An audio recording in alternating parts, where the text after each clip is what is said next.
Okay, we'll start. Good morning or good day, everybody.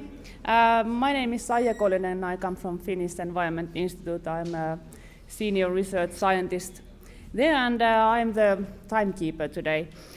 So, welcome. Today we are starting this Remove and Restore session in the annual seminar of the Finnish Water Restoration Network.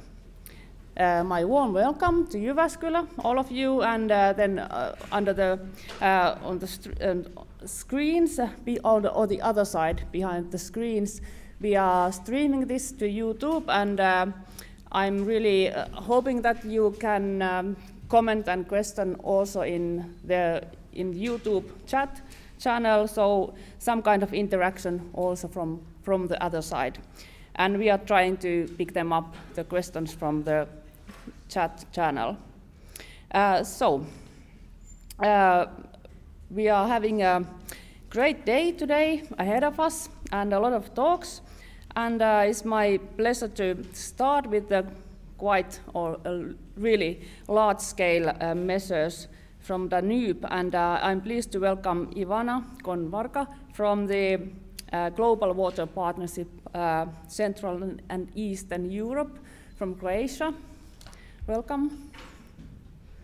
I think your slides should be here. Yes. Thank you. So good morning, everyone. I'm really happy to be here. As I said, I'm coming from the Global Water Partnership, the office responsible for the Central and Eastern Europe, including the Danube. And I will be speaking about the work done by the Global Water Partnership and by the other partner organizations that are ongoing and working on the restoration of the Danube River and in the Danube Basin.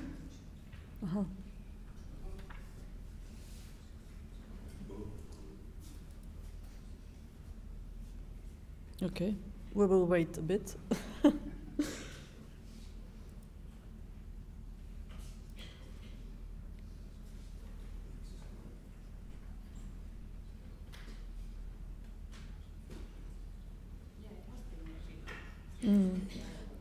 But yeah, for me, I'm always very happy to be among the restoration people. In a way, I feel like I am at home, although I'm not at home. As you know, as you heard, I'm from Croatia. So very happy to be here.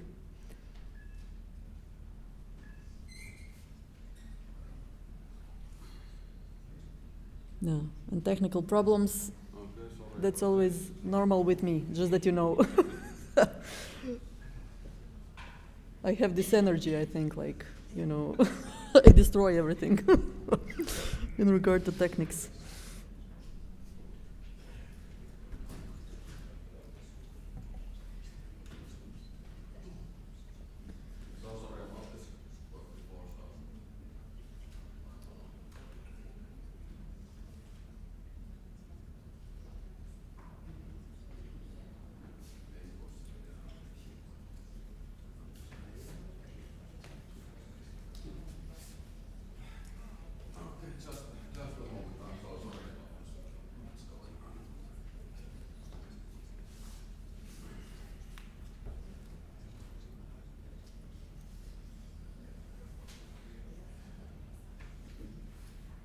Wow. Some real work needs to be done, as it seems.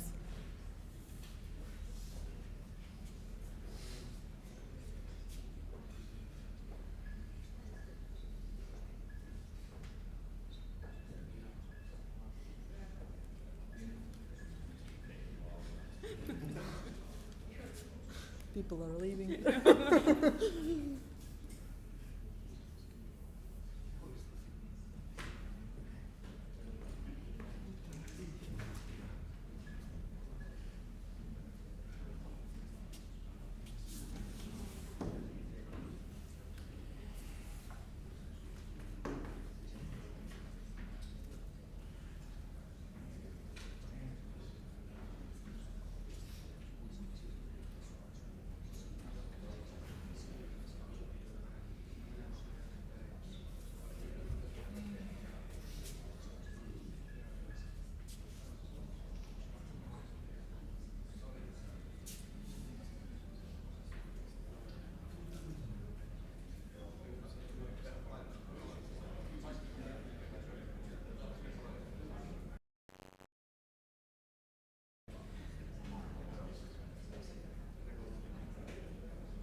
Mun pitää käyttää tää järjestelmä alhaalla, anteeksi, se on sitä taloussysteemiä. Okay.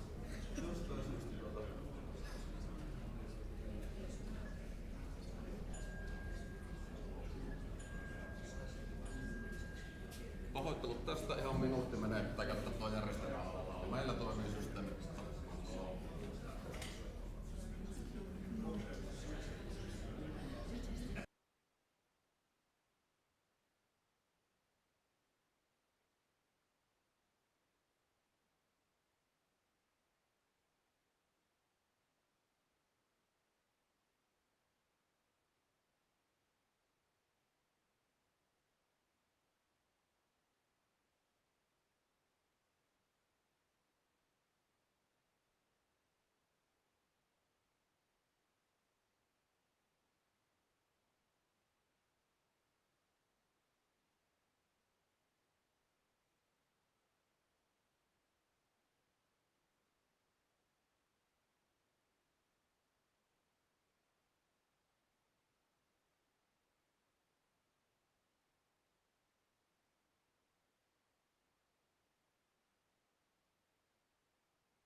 Okay, some small technical difficulties are now hopefully behind us. So we will continue, and Ivana, I'm sorry, but you can have your talk, and then we have a slight schedule change. So this we'll have we have these talks, but about the Finnish Freshwater Foundation, the slides you will find later on, and they kindly promised to just give us the slides, and we will have our time and have our lunch also during this day. So please, Ivana. So, thank you. Yeah, I would say those technical things, they always have a life of their own, at least in my life. So yes, coming back to my presentation. So I will be speaking about the small and big restoration measures on the Danube River conducted by the Global Water Partnership Central and Eastern Europe, as well as by other partner organizations. So as I mentioned, I am coming from the GWP. So GWP is actually an organization, so international organization, active in 180 countries around the globe. The central office is actually situated in Stockholm, and it has been established by the UN agency and the World Bank and the Swedish International Development Agency. So the organization as such is actually, there is like 13 regional offices, and I am actually from one of those regional offices. And the goal of the organization is actually to work on sustainable water management. And those member organizations that I mentioned, let's say like a third is actually from the NGOs, then like a quarter is from the public institutions, public authority, and then there is the rest that actually goes to educational, scientific institutions and some other types of organizations.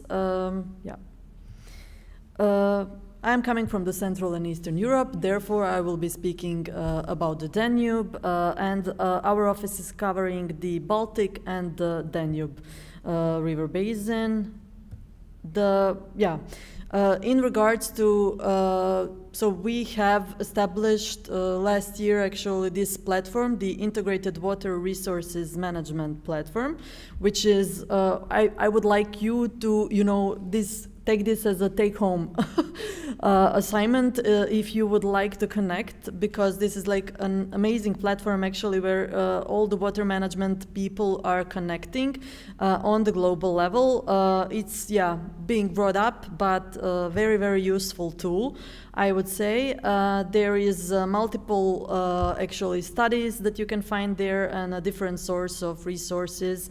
There are different communities that are active, dedicated to different topics in regards to the water management on the global level, and maybe the most interesting community for you would be the NBS in water management community.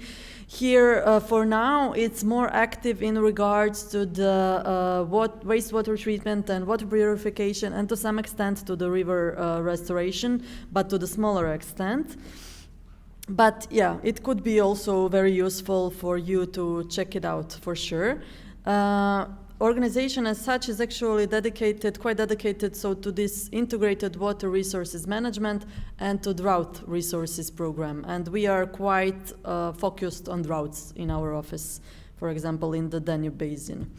As you know, I mean, the Danube River actually covers so the Danube River Basin covers the territory of 19 countries. It flows through so the Danube itself flows through the 10 countries, European, so from the Central Europe to the Western Balkans.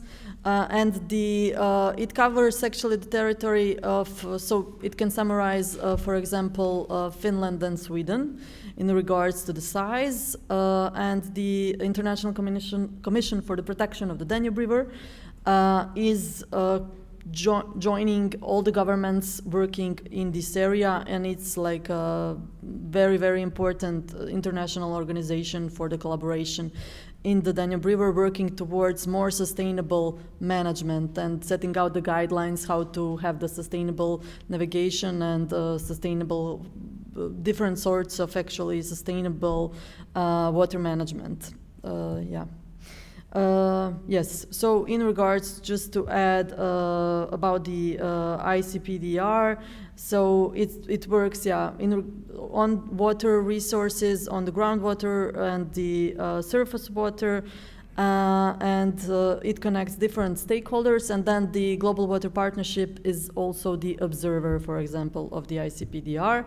Here you can see the vast, actually, the how big the Danube River Basin is, and which countries actually it covers, because it's quite in the part of Central Europe and the Western Balkans.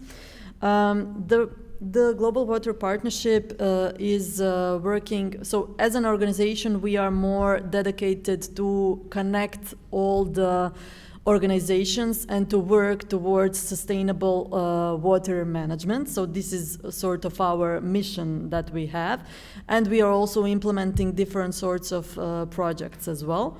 So in regards to this regional cooperation, we are supporting, we are the official observers of the ICPDR. We are there with the TISA group, so we're working on the TISA river and TISA restoration.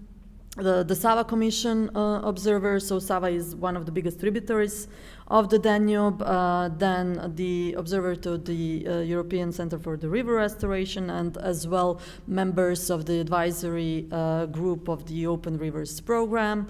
So in regards to what we are doing in the basin, we have this Sustainable Sanitation Task Force, because in the Danube Basin, there is like a third of the people are living in a small, either villages, small towns, and only 10%, so approximately a bit more than 13 million people are not connected to the wastewater treatment plants, and therefore this is to actually have the small wetland treatments is like a very good way of managing the wastewater in the region, and we are very, very, I would say, dedicated to that. And we have a colleague, Daria Istenic, who is actually leading this task force and is very successful in this work. Additionally to this, we are working on the small natural water retention measures. And now we have, what we did is we provided the guidelines how to implement the natural small water retention measures, as well as the list of the case studies of what could be more successful and what is more successful. And then currently ongoing Obtain, the Horizon project, wow. And this is actually working on the different, there is 14 different natural small water retention measures in the not only in the Danube Basin but in the Baltics as well. I will be quicker because I thought that I have 20 minutes. Sorry, it's okay. Okay, so in regards to the policy and the financing support, so I know that we are all from the European Union and we know what we have as what is backing us up from the policy level, but the most important things are actually the Water Framework Directive, Birds and Habitats Directive, and the Common Agricultural Policy, I would say, and they are sometimes clashing, as we all know now, with this new development of the restoration law and how it all goes, but keeping our fingers crossed for the nature restoration law to be more successful. And in the Danube River Basin, we have two sources of financing which are mostly used and the biggest sources of financing. This is the European Commission, so we have the Danube Transnational Program, there is the Horizon, and there is LIFE, which has, of course, as you know, the most bigger sources for the restoration itself. And then on the other side, we have Arcadia, so the philanthropic organization, who has 2 different programs dedicated to restoration. One is the Endangered Landscapes program, and the other one is the Open Rivers program. So the ELP is mostly, so they are more dedicated to the larger scale projects, so to large scale and landscape restoration, which is actually involving all the different sectors. And then the Open Rivers program is dedicated more to dam removal and to barriers removal. And I know that it is being quite used in Finland, and that you are really like leading, I would say, in regards to the dam removal. And this is this is an amazing thing, actually. But it is being used, so in regards to the Open Rivers program, there have been no development on the Danube itself, but on the tributaries. And in regards to the Endangered Landscapes program, we have so there was the former project which ended, the restoration of the Danube Delta, which was in this first call of the ELP.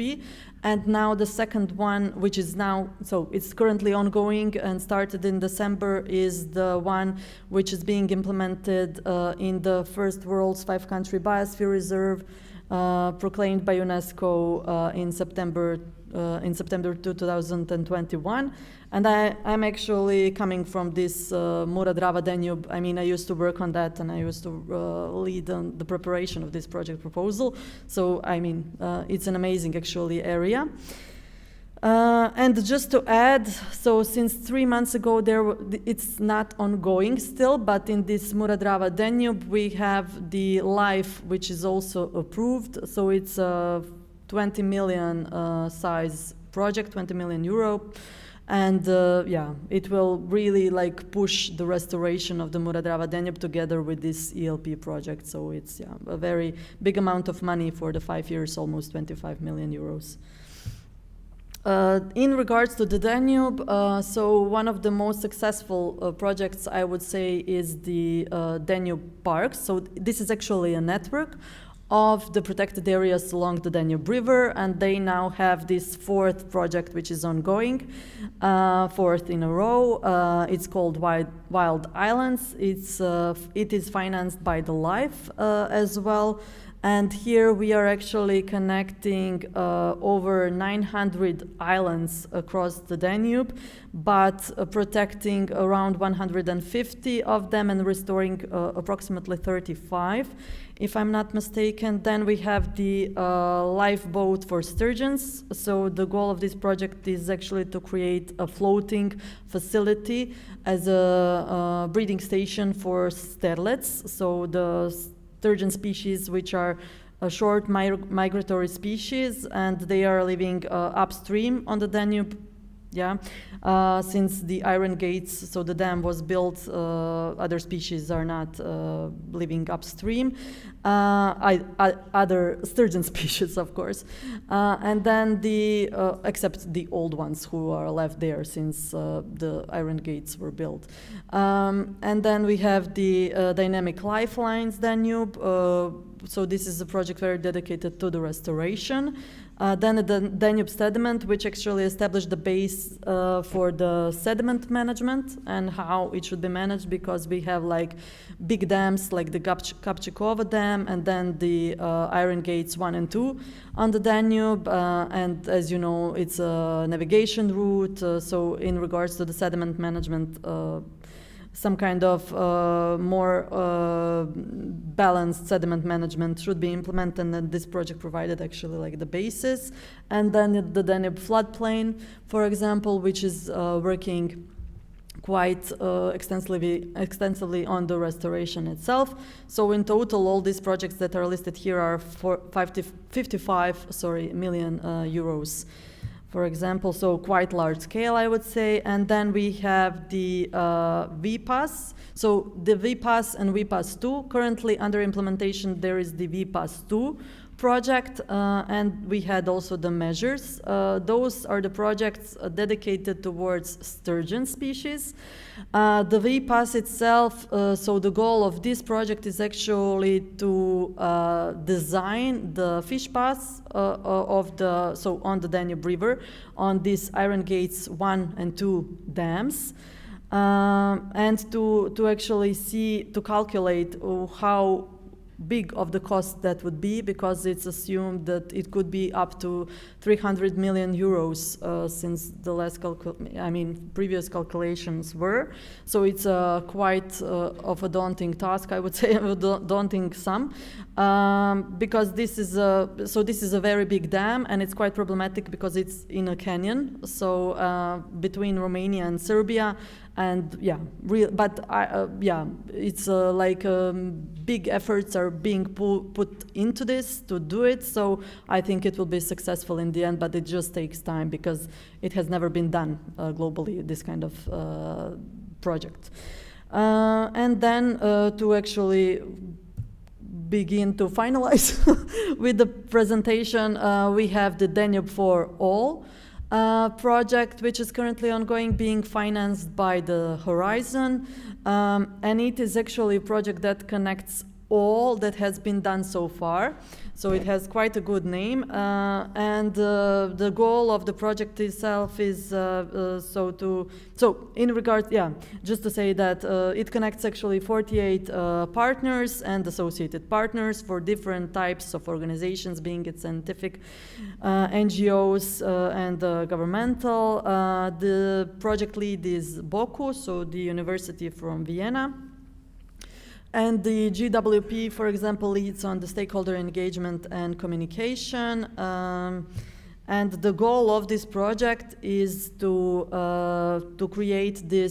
develop actually the restoration action plan for the Danube Basin. And they have already started, so the project started this year, and they have started collecting all the projects that have been implemented so far to see where we need to have bigger efforts in regards to the restoration of the Danube River. Danube is a very big river, and it's a very it's a daunting task, I would say, to restore it, but I would say as well that there is so many players now involved, and that we are on a good way to really work on restoration. But multiple sectors are involved, and multiple interests as always.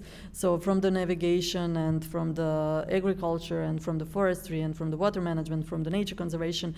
And so it should all be, of course, harmonized in a way, in order to work towards sustainable water management and the restoration of the Danube River itself.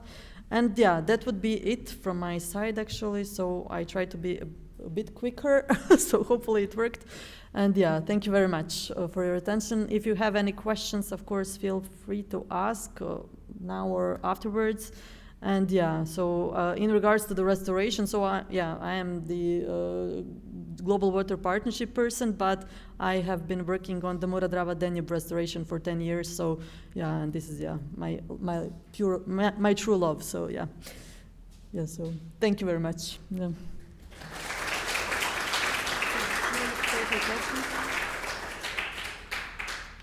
Thank you, Ivana. Do we have questions?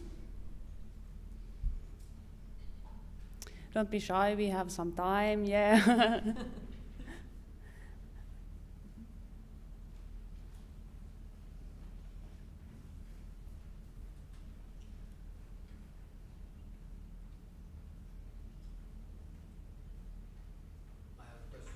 we have the microphone there.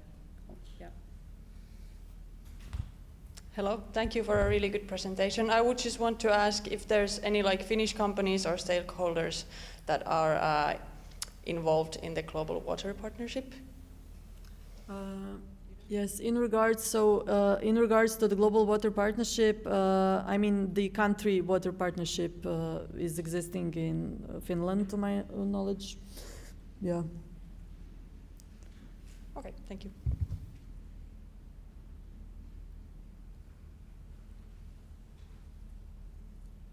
is a question, yeah.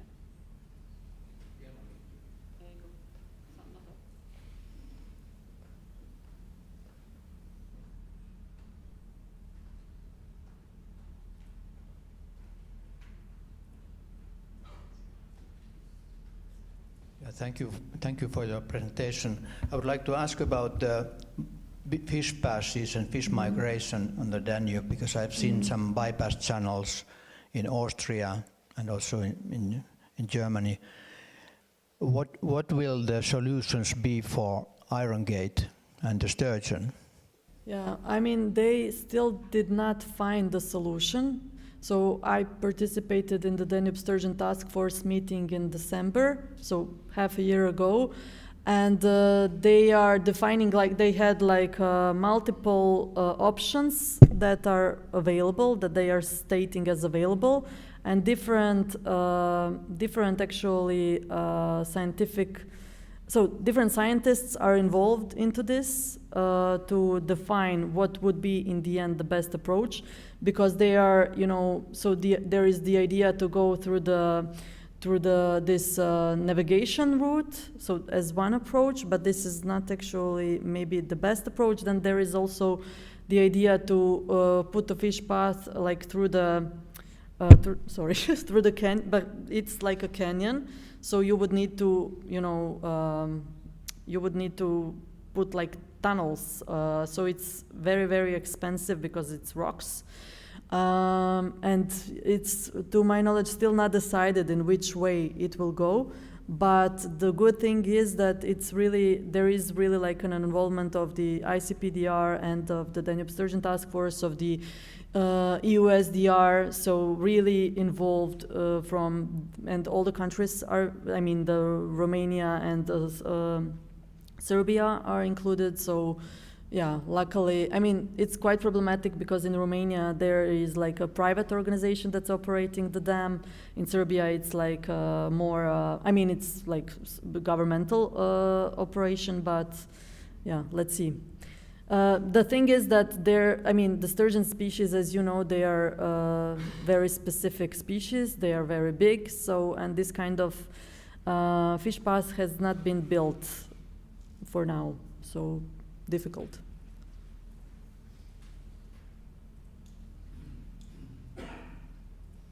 Thank you. Yeah. I think we'll. Thank you. Yeah, we will talk later on a lot of these interesting questions about the different kind of fish passes we need. But then, I welcome Janne Artel from the Finnish, from the Natural Resources Institute Finland, Luke. We will hear super interesting results from the project about the river restorations, migratory fish species, and hydropower, about how people preference these. So, welcome, Janne.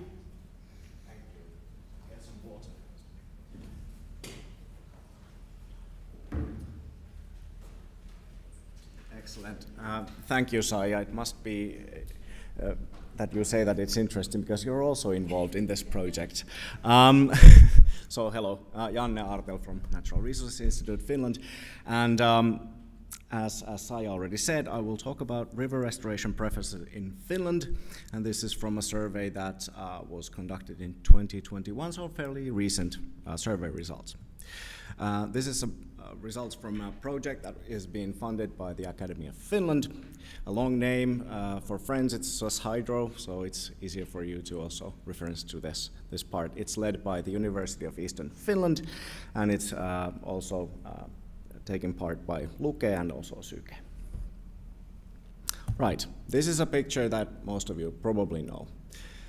This is a picture of migratory fish barriers in Finland. Blues are where there is no barrier, reds where there are big barriers. And we are talking about hydropower. So all of these barriers are not by hydropower, but you will soon see that many of the main ones are. And of course, hydropower is usually built in rather large water areas, so the small ones are not that much affected, maybe. So currently there are about 219 hydropower stations in Finland that produce energy to the national system.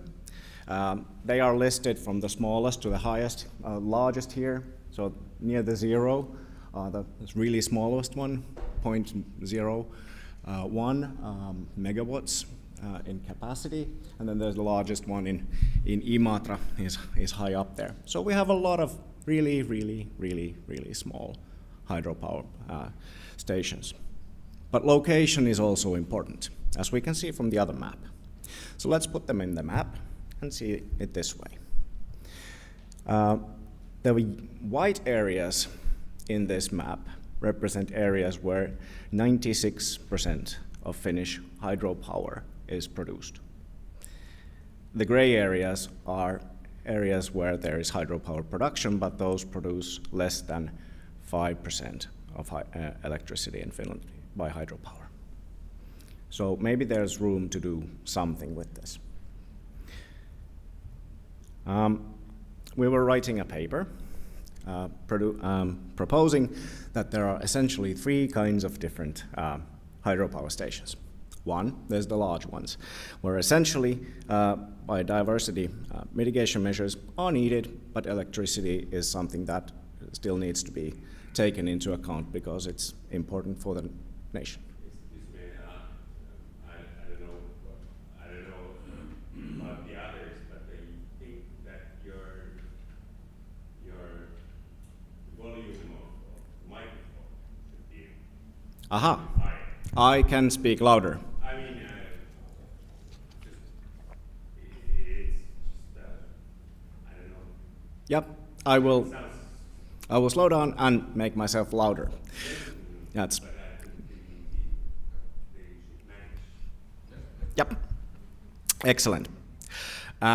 Then, too, there are the really small facilities, which are, if not redundant yet, they might be in the future. So they might be looking for retirement in some time. And third, there's the middle ones, which are the ones that are fairly difficult. They have to be looked one by one. Okay, there are categories there, but what do people think? So if we were to prioritize, what would you think? Because we people are the ones who make up the society, and the society makes the decisions, right? So the only way to do that for us as researchers is to use the hammer we have, which is a survey. So what do we ask from people? We want to have a good view on rivers, restoration activities, and people's preferences. So we asked their uses of river environment, experiences of constructed rivers, values attached to river environment, and preferred aims and management options. And then in the end, economic valuation, because price tag is attached to mostly everything that we do in some way or another. There are different kinds of conflicting interests. There's my wants and needs, then there's the climate change, mitigation, biodiversity loss, and then there's the economy and security of supply. And people have very different opinions of these, and we're looking if there are groupings of people, and what are the backgrounds in this. So we did a survey. It's an online panel survey of 2008 people, done in late 2021. So here you need to note 2 things. This was done during the COVID pandemic, in the kind of the middle of it, which was the time when people were really going outdoors. Now in December less so, but we recorded about 20% increase in going outdoors during that year. And Russia had not yet invaded Ukraine. So sentiments towards security of supply may have increased since, and people had not experienced high fluctuating electricity prices yet. So in a sense, the results that we have are for the previous timeline, but they may return later on. That's yet to be seen. Right, but in terms of the survey, I will condense 68 pages to the next 10 minutes. The report is in Finnish and it's available. Please ask if you want it. But essentially, there are heavy users of river environments. So on average, we have people who spend 40 days a year in river environments. The median is 5 days. So there's people who really go out to the river environments a lot. And then there are non-users. This is about 25% of the respondents. They just don't go. Most of the people actually live within 20 kilometers of a river environment. Walking and observing nature are the main activities in those areas. It's not fishing. Fishing is actually enjoyed by about 15%, and it's not fishing in Teno River. It's mostly local. But these are some things that are always kind of raised up. And it's not wrong, but this is kind of the general public that we're talking about. Do they feel impacts of constructed rivers? People vary in their feelings of whether hydropower does have an impact in their recreation. 1 in 5 fishermen say that hydropower has an impact in their fishing, but this is, again, most fish locally, and you don't necessarily go to a bad place to fish. So this is a description of the status quo. So if you think about values attached to rivers or river environments, what do people consider important? Existence of pristine rivers, or what could be a pristine river, and preserving pristine rivers to future generations are way up in the top in importance. Recreation comes next, not fishing. And then options to understand the nature, how to visit there, see fish, see fauna, birds, and flowers. Hydropower, risk management in terms of security of supply, comes later in importance. Now this might have shifted for a while due to recent developments. Okay, so what do people prefer in river restoration and river management? Hydropower in general is considered important in tackling climate change and security of supply. This is clear. But it's also considered environmental friendly, but it's still less important for people than freely flowing rivers and fish habitats. So there is certainly room for improvement, because people say that the industry is not acting enough to mitigate environmental consequences.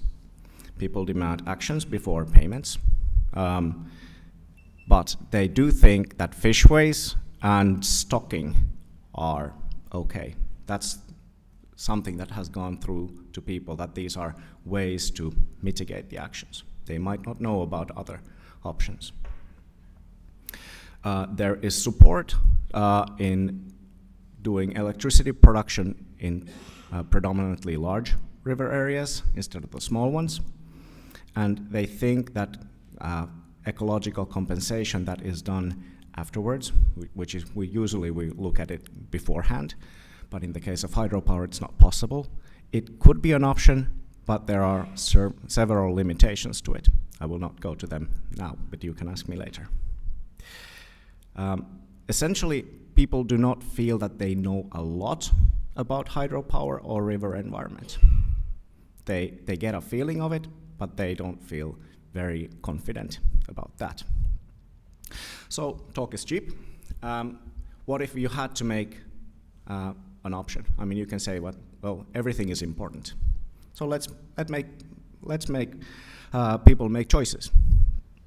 So we talk about location of restoration actions, focus, scale of restoration actions, and the size of your wallet for the next 10 years. So you don't need to read. This is one of the questions that we use. It essentially looks at a current development, which we prophesize to be so that restoration actions would happen in all of Finland, in both large and small hydropower rivers, and we would get, say, 100 kilometers of free waters in the next 10 years. And there would not be new trout or salmon rivers in natural conditions during that time. And compared to that, there would be a program that would restore 900 kilometers of freely flowing waters, and we would get both salmon and trout waters. And we asked, how much would you be willing to pay? Now you're seeing a blank there, and I know many are like, oh, anyone could answer anything there. I could say €1 million. Trust me, in our literature, it's commonly found that people answer less here than to a proposition when they're asked, are you willing to pay €100 or not? And this is something that we find as well, because we use another a method where we have multiple choice situations where these options are randomized and the willingness to pay amounts are randomized. So what do we get out of this? Well, one, most people were rather certain of their answers. That is a good thing, because that usually implies that the values that we get are closer to something that they would actually pay from their pockets, based on literature. Consequentiality is important, so that do they feel that this survey will have an effect on things? Here we are talking about the consequentiality. People are generally certain that they might have an effect, so that is a good thing. So they didn't just pass the survey as it doesn't matter at all. Polluter-based demands are strong, so they do state that they are willing to pay, but they still say that the industry should be the one paying. Actions are wanted all over the country, and trout is not considered less valuable than salmon. So that's an interesting thing in terms of fishing. Okay, we can also find preference groups through the choices that people made. And we identified at least 3 different groups. So the biggest group of these is kind of this group that says, I want migrating fish routes to all of Finland, and they're willing to pay something for it. Essentially, at least €50 per year. 30% of the people say that I want restoration no matter the cost. So when they were making choices, they didn't really care about the costs that were present. Haha, we can catch you now. But they stated in the open willingness to pay that they were willing to pay about €90 a year on average. That's a minimum. And then there were the people who said that no, we don't generally like restoration options. But what did they say in the open willingness to pay question? Still, almost 1/2 were willing to pay something that would have been on average €15. So that's an interesting result. Okay, politics. Time for, it's kind of what's happening right now. You may see the numbers there, but essentially we asked people's political views of the party that they would likely vote next time. And this is in late 21. And what we see is that if you are of conservative sentiment, you are with the lowest willingness to pay. But still, over 60% are willing to pay. Leftist liberal sentiment are with the highest willingness to pay, and over 90% of these people say that they're willing to participate in restoration. So are we polarized? Not as much as I would have anticipated. People are generally pro-restoration. And the group that I just represented, I want migrating fish routes to all of Finland, is the most common in all of these groups. Okay, so give me a number. This is a conservative number. This is not peer reviewed, but this is a rather conservative estimate by the results. So it's a median willingness to pay. And the largest sums that people gave, some were willing to pay €2,000, those are removed. So the median willingness to pay is about €30 per year per person for actions to happen all over Finland to get both trout and salmon rivers, even one, and having 900 kilometers of freely flowing rivers. You have about 4.8 million adults, and that in 10 years makes about €1.4 billion in willingness to pay. Compare that to the Swedish €1 billion fund. it's surprising that they're so close. And there I end.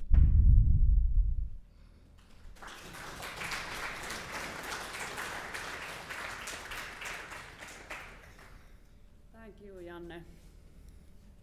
There are some questions at least up there. No, they cannot hear you from the YouTube, so yeah.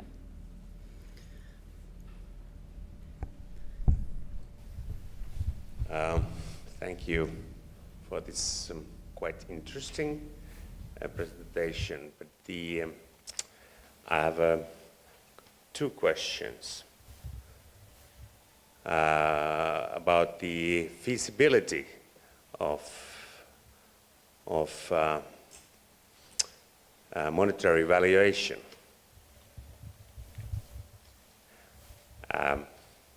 Firstly, do you think that it's okay to give a number of your beloved recreational habit? Would you,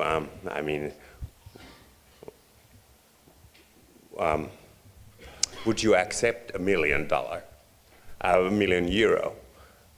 bill as a VTP? Or if you get this kind of answer in your questionnaire, how do you do with that? First, okay, that's the first question. Please answer. So yes, we do check these because we do check. I mean, if there are people who are stating enormous amounts of sums, and in this willingness to pay figure that I gave out, it's a median, so it's kind of in the middle of the jakauma. What's that? Distribution. And also we noted that the highest amounts that people were willing to pay were 2,000 euros, and there were 4 of them. So we cut those out, and then the next highest one was 235 euros. So we do check that. And then the choices that they make, we also had the other valuation method. They do not have the option to actually influence the amount that they're offered. So they are either saying to 10 euros, it's a yes or it's a no. So we are also comparing these, so it is also a methodological comparison. But what is really interesting is that when you present people with the opportunity to give an open willingness to pay, it's time and time again, internationally, also in Finland, that people say lower willingness to pay than what they do when they do the choices. Comes to my second question. What about the compensation,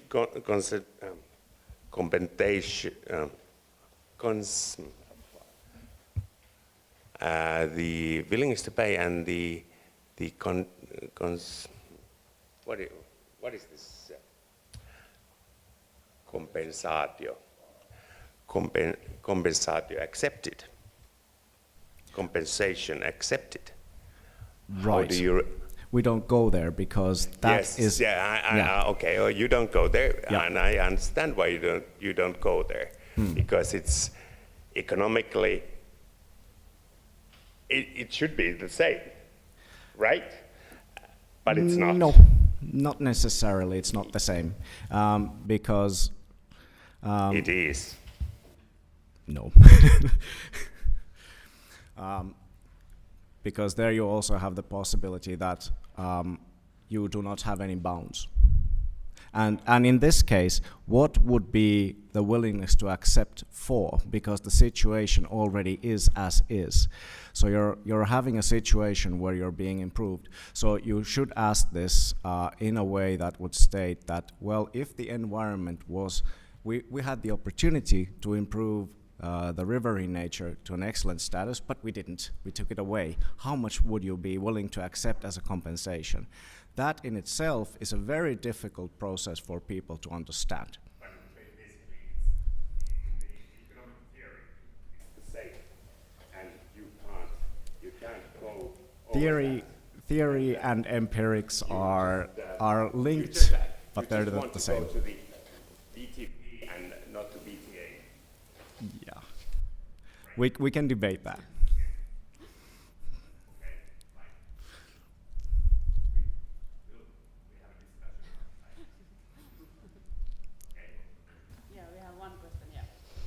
Okay, thank you. Mari Annala from Finnish Environment Institute. I would like to ask, what do you think would it affect the willingness to pay if you would ask if one is willing to pay, or what one is willing to pay if everyone else pays the same? So I think I would be more willing to pay if my neighbor pays the same. We do, in fact, for that simple reason, we use, because the payment vehicle, as we call it, it does matter. And we are using taxes for the simple reason that it's something that, you know, in Finland at least, most people pay taxes. And it's also something that, sorry my French, it pisses people off when we propose more taxes. So then it also means that they are a bit more careful in what they say. We do get that in the open answers, that we don't want no more taxes. So in that sense, the payment vehicle as taxes is better than just saying that you know, it's out of your pocket.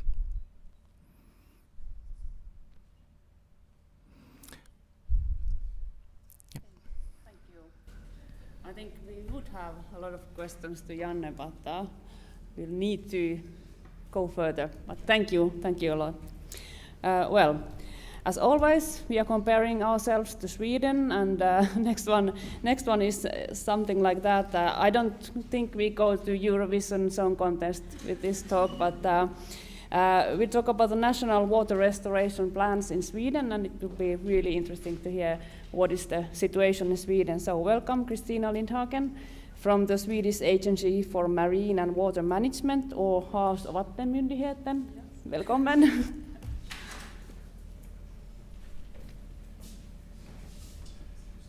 Thank you. Can you hear me now? Good. Thank you so much for inviting me here. It's been really interesting to hear the talk so far, and it will be.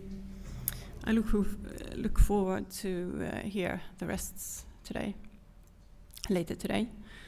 And my name is Kristina Lindhagen, and I work for the Swedish Agency for Marine and Water Management since almost 2 years now, where I work as an analyst, primarily with issues concerning freshwater restoration.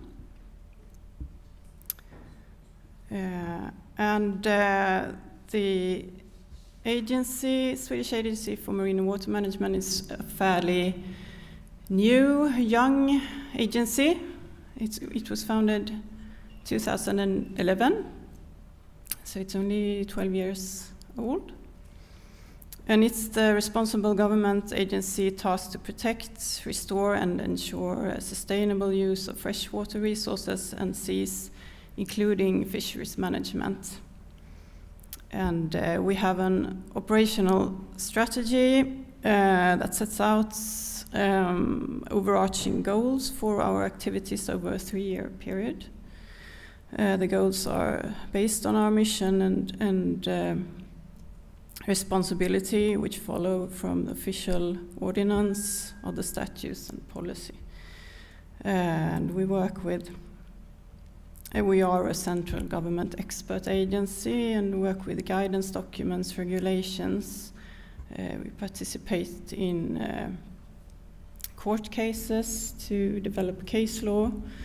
Work with environmental monitoring, financial support to restoration of ecosystems, and fisheries monitoring control. And I will try to explain to you with this picture, with this very simple picture, how aquatic restoration is organized in Sweden. And you see at the top the government, that the national agencies SWAM, I will call the agency that I work for SWAM from now on. And we have also the Swedish Environmental Protection Agency, the green dot, who leads, who work under the government. And so SWAM is the public agency that is responsible for aquatic environmental issues. However, not all aquatic issues. Apart from protecting and restoring terrestrial habitats and working with reducing climate impact and other issues, the SEPA is responsible also for wetlands and adjacent land area. So this complicates it a bit sometimes, but that's how it's divided between those agencies. And those two agencies have funding for aquatic restoration, which is distributed to the regional authorities, the county administrative boards, the yellow dots, 21 of them we have. And the blue dots at the top, that's the water authorities, and Sweden is divided into 5 water districts with 1 water authority each. And the assignment of the water authorities is to implement the Water Framework Directive. They decide the environmental quality standards to set the goals for aquatic restoration. Measures can then be carried out by county administrative boards. Some of them works with doing measures. Some of them rather send the funding to, for instance, municipalities or NGOs to do the work. And also land owners and consultants are very important actors in this to make the measures done, of course. So that is how it works in an overarching way.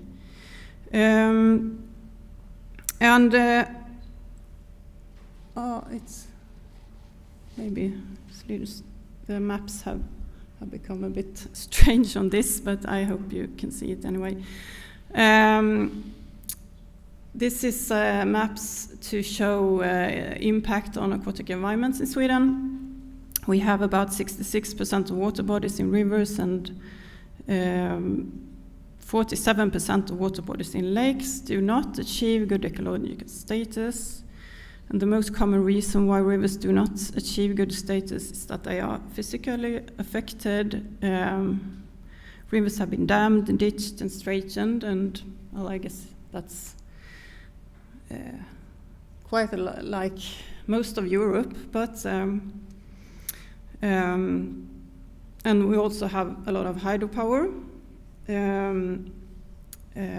Almost nearly half of the electricity production in Sweden is from hydropower. So we have often regulated flows, and we have approximately 11,000 dams, and nearly 25% of the original wetlands have disappeared during the last century. So on the first map you see rivers that have been affected of timber floating, so it's mostly in the northern part of the country.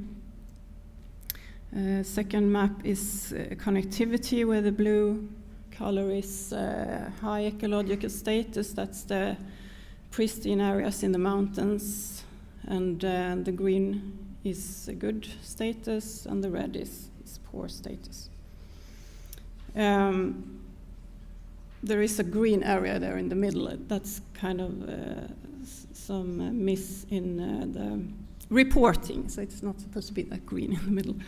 And the salmon distribution, the red color shows where we have originally had salmon, and the green is where we have it now, and that is a lot of thanks to technical fishways that they can reach so that far now. And then we have barriers on the last map, so that is about probably more than 11,000 dams, and also a lot of culverts and road crossings. So it's a lot of pressure on the Swedish waters. And funding of aquatic restoration, we have no fixed budget for it, but we have different mixed sources of funding. It provides about 10 million euros a year to the county administrative boards, which is mostly used for river restoration. And the sources is, for instance, for fish conservation, endangered species, so it's different sources. And we also have life projects, about 11 life projects running, with a total of about 50 million euros a year. And you see the green field, that it's called the project list, and it's a system that we have developed as an adaptation to the fact that we have mixed and mostly short-term financing, and that is that the county administrative boards can list their prioritized projects in a web-based SharePoint. And then before it was like you have to apply for funding for a certain project, but with this list it's more flexible, and they can, you all know how it can be with the restoration projects. Something can happen, the weather, the high flows or other things. Maybe you have to pause your project, and then you can go on and use the money in another project. So it's kind of a flexible solution that we have developed. This is a map of Swedish life projects, mostly restoration projects in freshwater and river restoration. They are the blue ones, and the red ones are integrated projects, more strategic projects, and we have a few marine projects, the green ones. And as you can see, we have two on the border to Finland, so that's very nice that we can cooperate with our Finnish neighbors in this. And just as an example, this last life project that was granted is Triva Life, which is said to be one of the largest restoration projects of aquatic environments in Europe. In the Torne River catchment, Torne River is protected from hydropower, but there are a lot of pressures on the tributaries from timber floating and barriers and so on. So that's that kind of measures that has to be done. And it leads to improved conditions for aquatic nature, Natura 2000 species like salmon, river pearl mussel, otter, and more. And it also promotes conditions for tourism and recreation and professional fishing, and it's quite large budgets, as you can see there. And now we're working on a strategy for restoration of rivers and lakes. And the purpose is to create conditions for the restoration of biodiversity and natural values with associated ecosystems, services in freshwater environments based on an overall landscape perspective. And since our agency only have rivers and lakes, we don't have the wetlands in this strategy, but of course we have to work with the SEPA with this issue as well. So that's kind of a, And we have some goals, overarching goals, and that is it really 3 minutes? I have been talking in 17. Yeah, okay. Oh, yeah, 50, yeah, right. We have goals of ecosystem function, biodiversity, and species conservation. I won't go into this now. The implementation principles, knowledge development, and synergy effects. And this implementation, this strategy is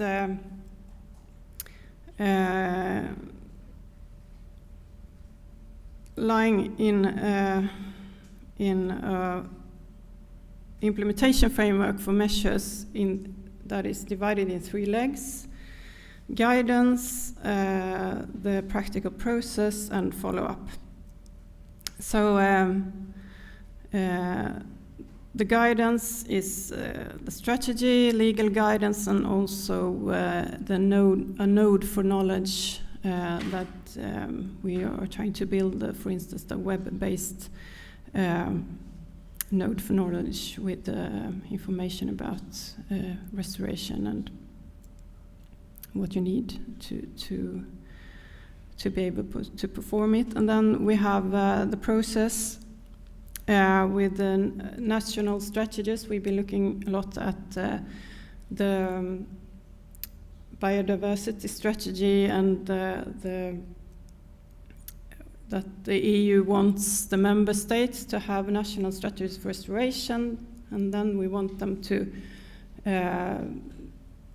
be based on regional action plans, which will lead to project and measures, and then the measures will be registered, and effects analyzed, and we can report it. And then we will see if this is working well, otherwise we can change the strategy, so it will be like an adaptive management.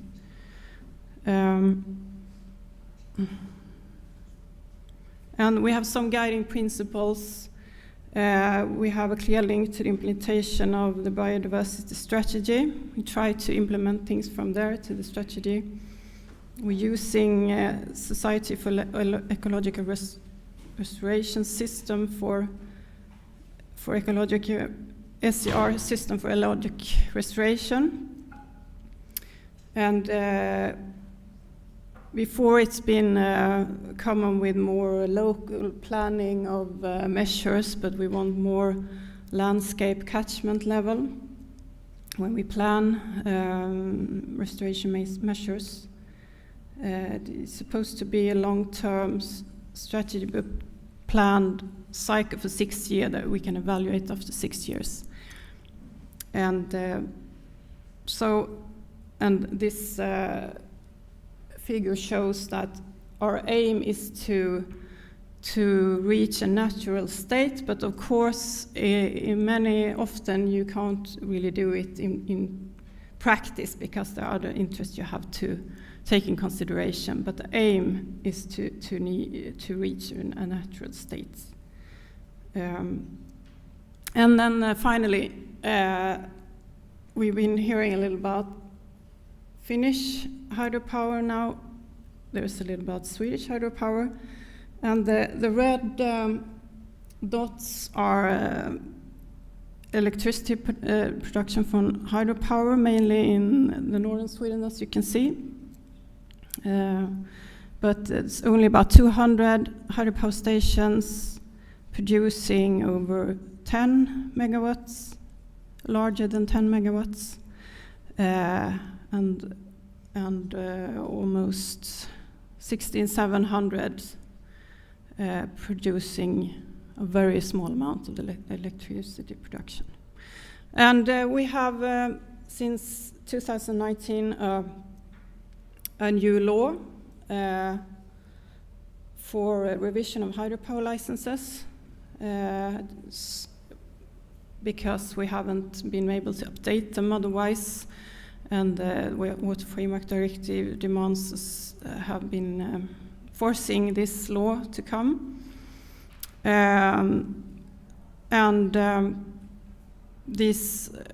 So it's about 2,000 hydropower licenses that had to be renewed in a 20-year period. So it's a really large process,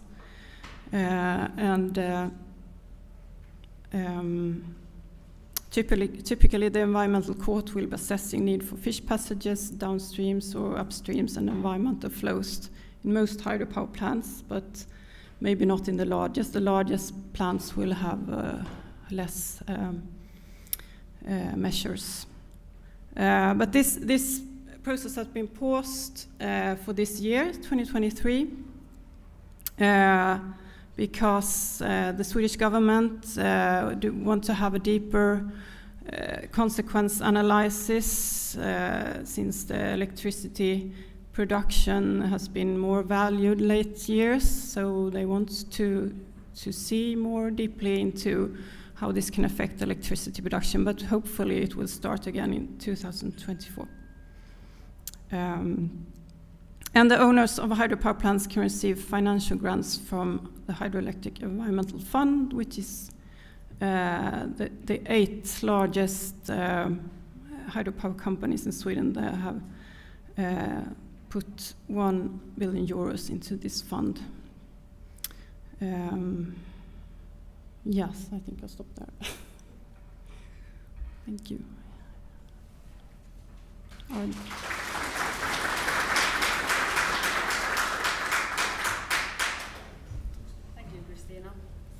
Well, it would be really nice to hear or follow up this national plan, how it is going, the revision project process, how it will be going. Any questions?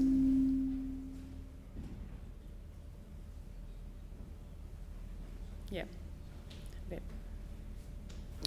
Hello, I'm Henrik Korkeamäki from the Finnish Association for Nature Conservation. And my question was about the deadline set by the European Commission on achieving the good status on, this freshwater systems. And if I remember correctly, the deadline that all work should be done by 2027. So what's your vision of how things are going to work out in Sweden? Yeah, it will be very, very difficult to reach those goals. And if you just think about the hydropower process, the vision of hydropower licenses, even those who started 2022, the first one, they will go into, I think it's been 1 or 2 that have been finished now. And it takes time with the court process, and it can be overruled, and then you usually have like 5 years to do the measure. So it will be really difficult to reach the goals. That's the truth, unfortunately. Yeah. It is same in Finland. Yeah. One more question. Yeah.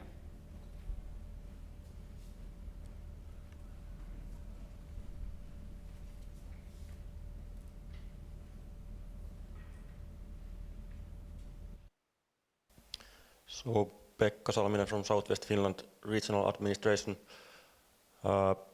If I understood correctly, you said that the Hydroelectric Environmental Fund, the biggest hydropower companies have put money into it. So was this fund established voluntary, or is it legally required that there exists such fund and that the biggest companies have to invest in the fund? Well, no, it's not legal.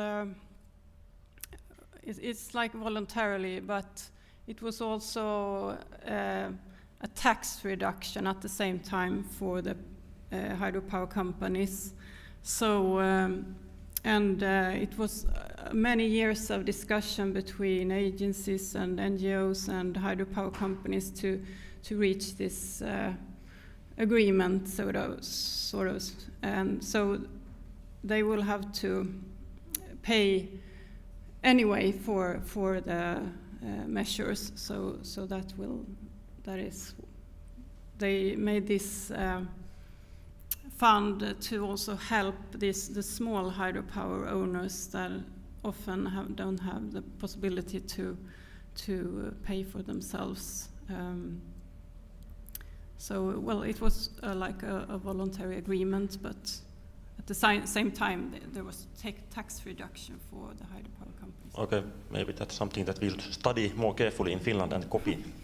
Thank. Okay. Well, thank you, Christina. And then we move to real action. I warm welcome to Jenny Jyrkä Kallio-Mikkola from the WWF Finland.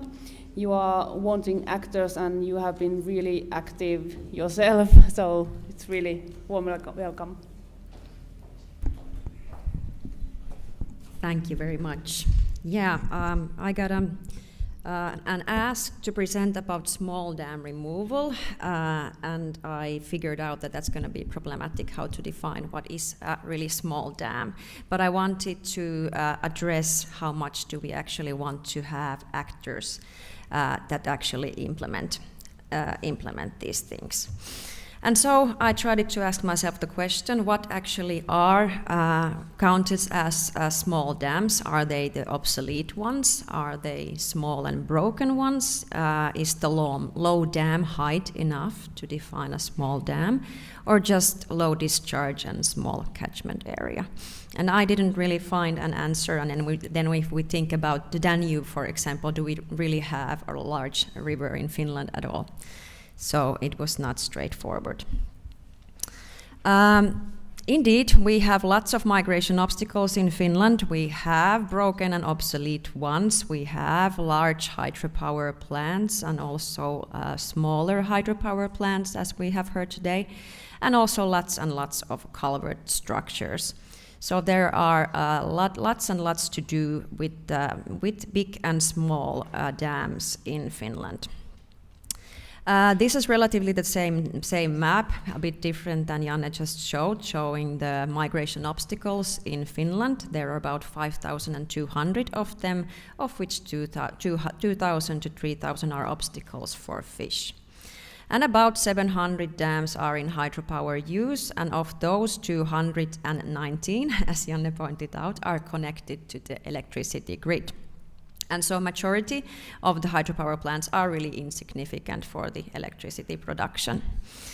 And then we have at least 140 and at most 500 hydropower plants or former ones that lack completely obligation towards the environment and especially for the fish to pass. In addition, there are about 300,000 culvert structures that are migration obstacles, but as Mr. Anssi Eloranta will present later today, I will not go into the culvert issue today. But the main thing being that the minor obstacles cause significant harm to stream biodiversity all around, so they should not be neglected in any way. I will show a few examples from the project which was led by us and ended last year, a project called Vauhtia vaellukseen, translated Speed for Migration. In this project we focused on obsolete dam restructures, but when the project ended, also active hydropower dams were removed. And I saw this a really good sign where Finland is actually going. On the map, you can see the green crosses. They are representing the dams that were even removed or bypassed, and the triangles represent the places where the dam removal was promoted. And this, I think, it's really, really significant because dam removal takes usually several years, and then it's really important that support is provided in promoting the removal of the dam.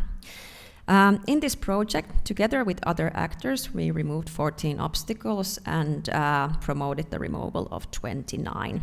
570 kilometers of free-flowing rivers were opened, and 1.8 hectare of spawning grounds were created at the same time. We need a lot of actors who actually will go and implement these things, and I have stressed the word local because usually the leading actors are locals. They can be in NGOs, in many cases municipalities, companies, joint water management associations, or centers of economic development, transport, and the environment, also fishery regions.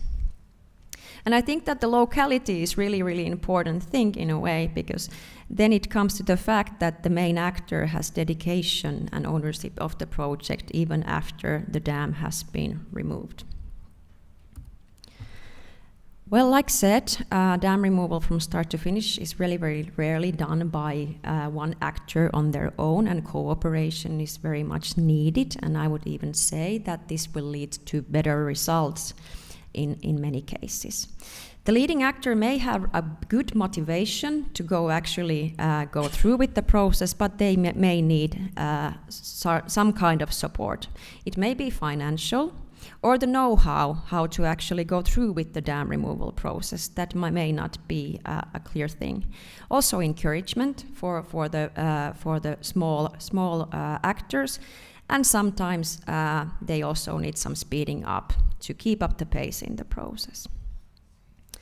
The procedure to apply for the water permit may be a dreadful thing. I know I'm terrified of it. It takes a year, and it's a huge bureaucratic mess. So a small actor may be really, really afraid of this. So give support on this.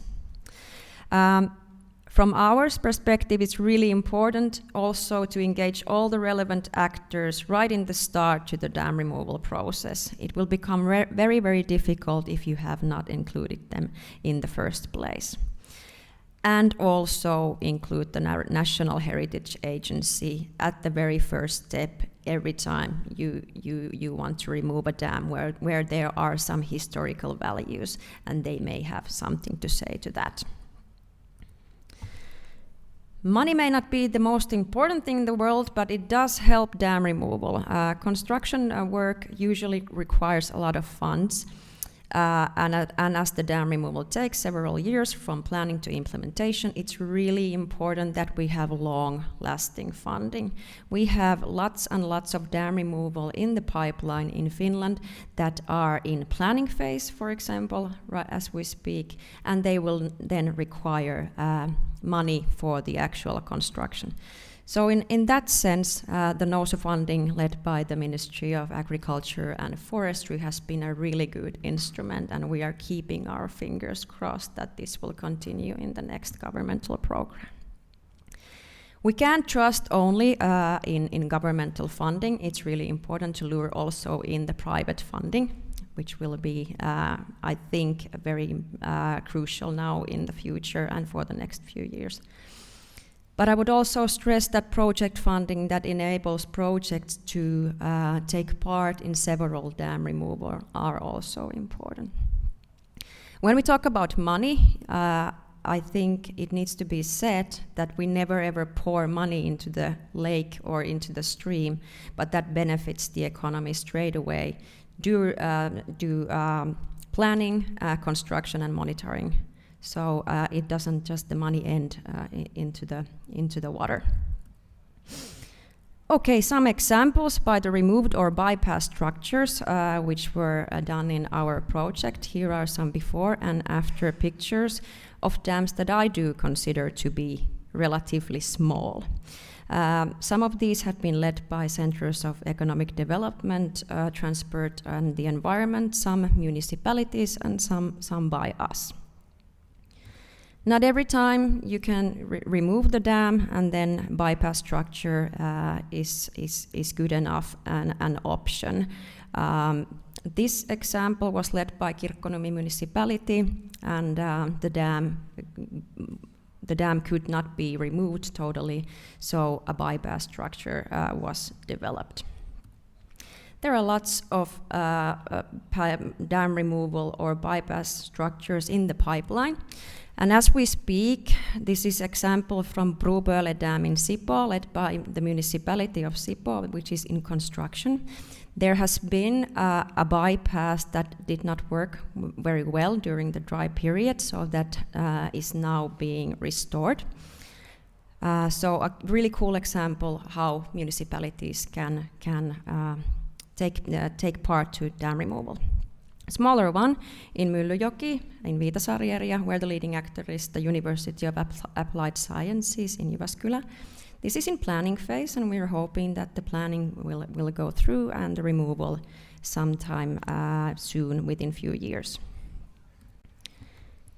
A really cool example from Harajoki Dam Järvenpää, the leading actor being the city of Järvenpää, where the application for the water permit has been submitted and the dam removal hopefully in 2024.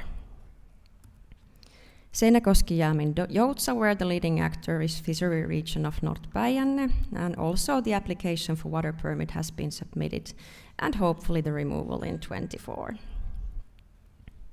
This is very much hoped for. Kirkonkylän Koski Dam in Vantaa. The leading actor is the city of Vantaa, and also Helsinki takes part of that. And here too, the application for the permit has been submitted, and we are hopefully seeing the dam removal in 2024. Smaller one in Hollola once more, a municipality that leads a project. This is in planning phase, but the municipality was asking help to find a suitable planner. So municipalities even may want such help from different instances. Larger one in Längelmänjoki Dam in Pieksämäki area, where the actor is fishery region in Virtasalmi-Joroinen, and also in planning phase. Then one of my favorites, Tölli Mill Dam in Lohja, where the mill is actually still working, but it is run by electricity that comes from different sources than the hydropower that led or supported the mill before. And the mill cooperative is the leading actor here, and this structure is actually broken and it is even dangerous. And a few years ago happened so that the dam structures let go in a way, and a huge amount of sediment came down to the river. So the mill cooperative has a really good interest in letting this structure go and the obligations of it. And there we can then step in and help them to go through the process. The application of the permit will be submitted soon, and we will hopefully see that this dam will be removed in 2024. We've been hearing, do we see light at the end of the tunnel here? And I think even in future presentations, I do think so. I think that the migratory fish have hope for the first time in a century, and we see some kind of systemic change in Finland. Finland is showing a great example within the EU how dams are being removed. Just during the years 21 and 22, alone in Nousu and Helmi Habitats program, over 200 obstacles were removed, and Finnish Forest Administration aims to remove 970 obstacles by 2030. And then we, together with other actors, have removed 50 obstacles in 6 years. So the direction is really, really good, and I would even say the pace is quite great. Some more good news, the conservation status of the brown trout improved between 2010 and 2019, and the cause was the removal of migration obstacles and stream restorations. Although I promised not to talk about big dam removal, I would also want to then point out that dam removal brings often very quick results. And after Hiitolankoski Dam removal and Tikkurilankoski Dam removal in Finland, the return of the migratory fish was really unprecedented. So that kind of examples are good to bring forward to the actors that we want to learn to this. Now, how do we get more small dams removed then? I listed few points that came into my mind. We should never underestimate the emotional attachment that people may have to these structures or to the environment, how it has been or so. And I think that the only way to remove those kind of fears is to actually go and meet these people often, drink coffee with them and discuss about everything, to build trust, and their views may change afterwards. We should encourage the dam owners and other actors that want to be the leading actors in dam removal and provide the support that they need, whether it's financial expertise or you can do it spirit. And then after this also encourage them to keep up the pace. Obviously, the reform of the Water Act is important. We should be able to extend fisheries obligations to the facilities that have zero obligation towards the environment. And we should also include culverts to Water Act.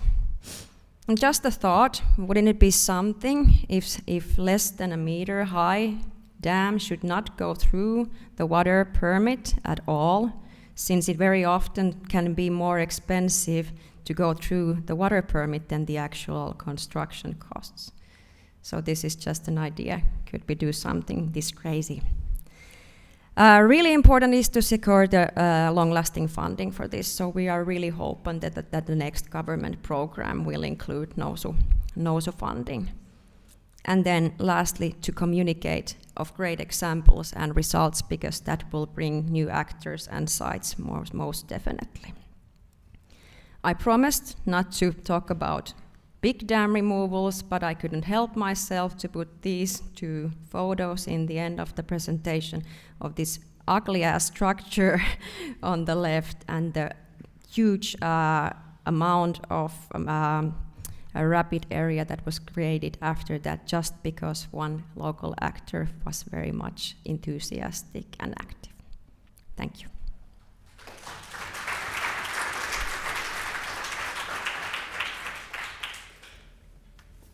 Oh, thank you. A lot have been done. Yeah, exactly. Questions? Yeah, Christina.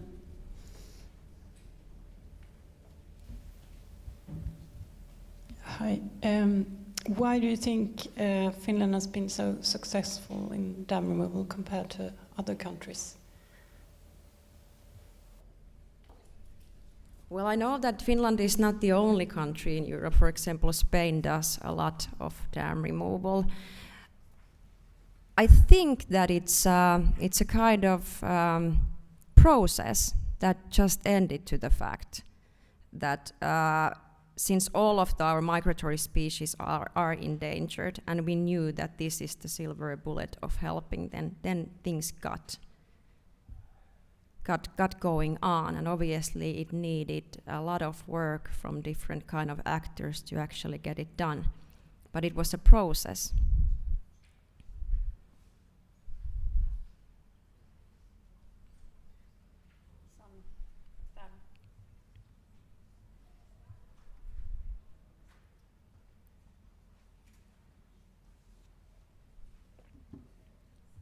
Yes, thank you very much for your nice presentation, and it was very clear to me. I'm the representative of the European Centre for River Restoration, and we promote dam removal together with the World Fish Migration and other organizations enthusiastic. But I have a specific question. You are talking about a leading actor.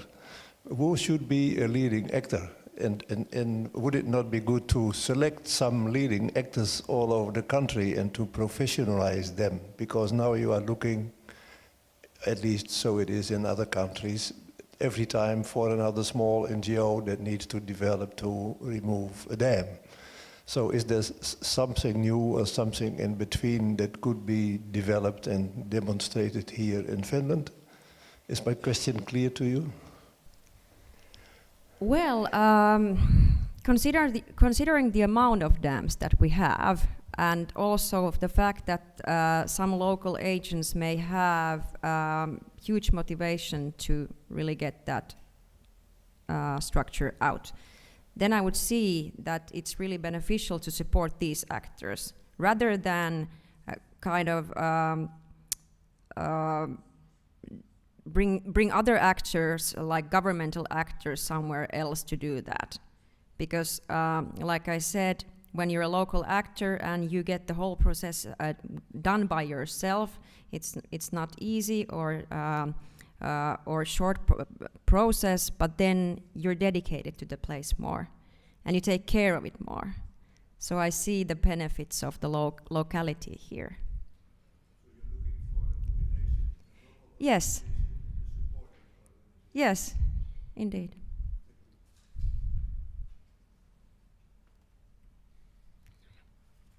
Okay, thank you.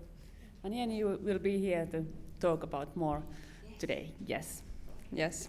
Well, once again, I'm sorry for the last for this session.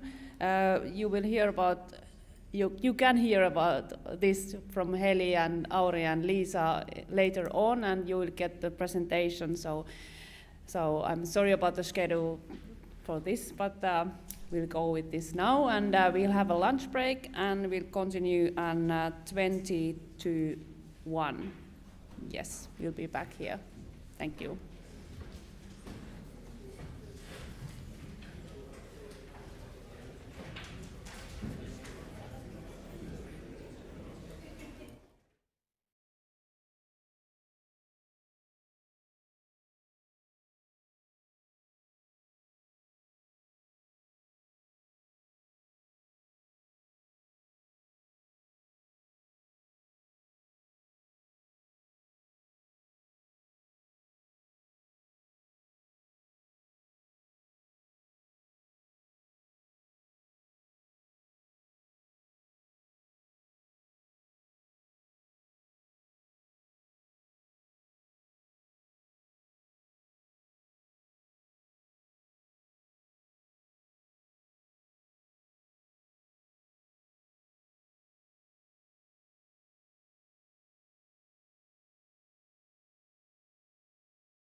Okay, we will continue this session and we'll go a little bit more practical things, I suppose, during this afternoon.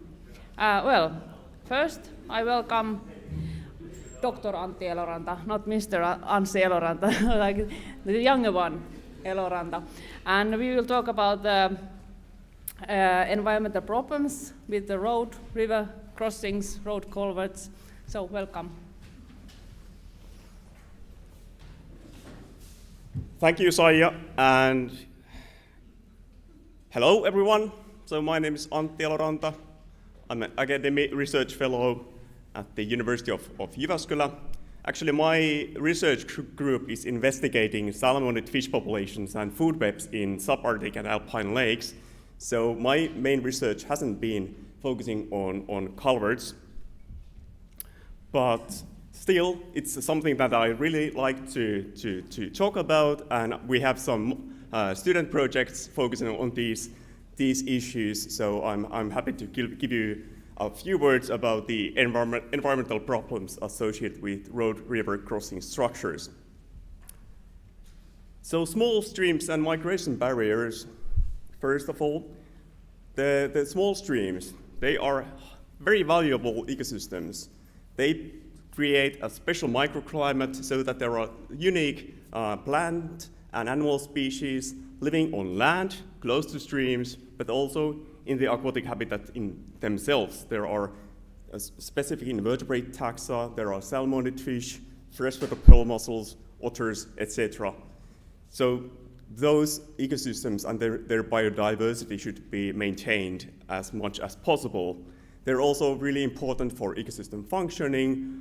These habitats and water quality in these small streams is also influencing the habitat quality, water quality, living conditions for different kinds of biota in the downstream, larger rivers, lakes, and finally in the coastal areas as well. So these habitats are really like the border zones between the terrestrial and aquatic ecosystems, and we should sort of try to maintain their functionality. Well, as you know, many of these small streams are nowadays highly fragmented because of different kinds of barriers, dams, weirs, culverts, etc. are decreasing the connectivity in river networks.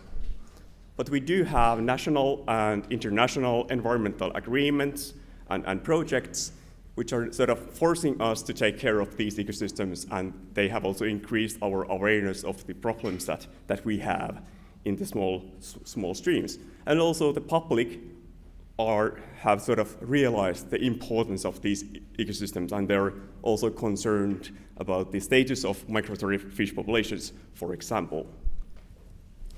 So one of the most sort of common problems that we have in small streams in terms of connectivity is culvert, tierumpu.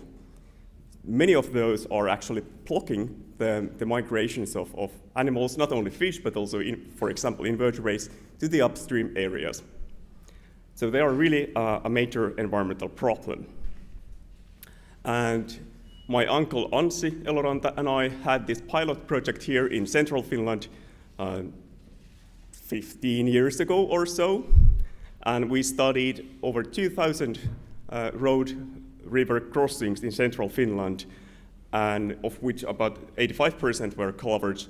And we estimated that roughly 30 to 50% or 30 to 40% of the culverts were actually migration barriers. And if there are about 90,000 culverts in Finland, you can imagine how many barriers we actually have because of these poorly installed culverts in the river road crossings. There has been also other projects later on looking at the culverts and migration barriers. So Eero Moilanen and Pirkko Lisaluhta had this Esteet Boys Barriers Away project in northern Finland, in Iijoki catchment, and they surveyed over 600 culverts, and they estimated that about half of them were actually total or temporary barriers, and they restored 35 culverts, which opened over 130 kilometers of river network for migratory fish. So nice outcomes from that project. There are also similar problems and projects abroad, not only in Finland, but also in Sweden. There has been this Remipar project, remediation of migratory barriers in Nordic/Fennoscandian water courses, and it was a big EU LIFE project, and they organized some events for local people and school groups just to sort of improve the common awareness of the problems with barriers and with the rivers. And they estimated that about 30 to 50% of the culverts in Nor and Västerbotten areas were actually barriers, and they removed about 300 barriers, which opened 67 square kilometers of river habitat for migratory fish. So some happy stories also from the river restoration projects. There are also some ongoing projects, as we heard, in Torniojoki catchment. This Triva Life project is just started, and the aim is to restore the river system in Torniojoki, partly in Sweden, partly in Finland, and the aim is to remove about 400 barriers, and that would open over 3,000 kilometers of river. So quite a big thing, I would say. Really nice project.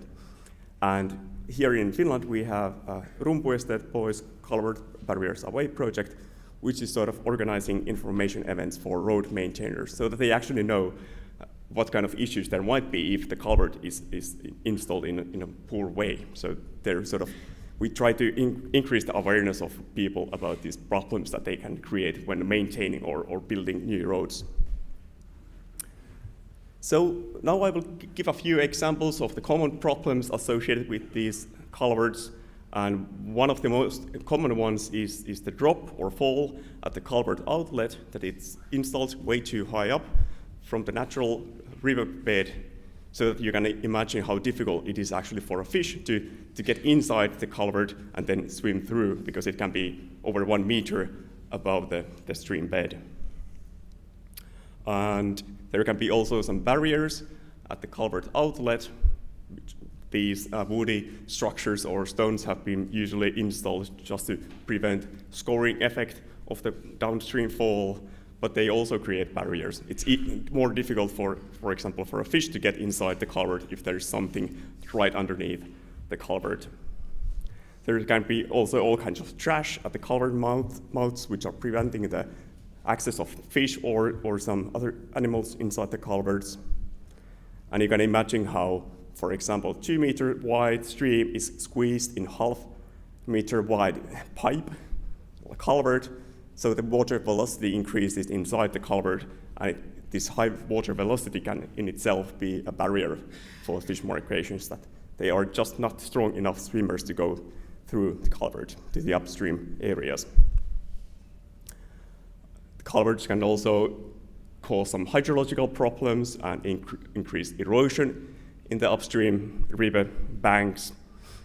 If there is more flooding, then this can really erode the river banks, and in some cases there's also flooding on the road, so it's causing quite some economic damage as well if the water doesn't flow freely underneath the road, etc. One common problem is also the lack of bottom substrate. So inside the culvert, there are basically no hiding or resting places for fish or any invertebrates, so it's just really smooth, barren tube, which is not very suitable habitat for any organism, I would say. And also, in many cases, the water depth inside the culvert is very low. And in some cases, there are even some cracks or holes in the culvert, so that the water actually goes underneath the culvert. So like the end of the culvert might be completely dry. Not very suitable habitat for fish, I would say. In the winter time, there can be also ice blocks, making some dams in the culvert, or the whole pipe might be frozen. So this is not only causing migration barriers, but it can also increase flooding events. And the culverts in themselves are not really beautiful structures, I would say. Like seeing a tube in a river is not very nice. Sometimes people have also left the old culvert, like the elements, just to like dump them next to the riverbank. It's not very nice to see those.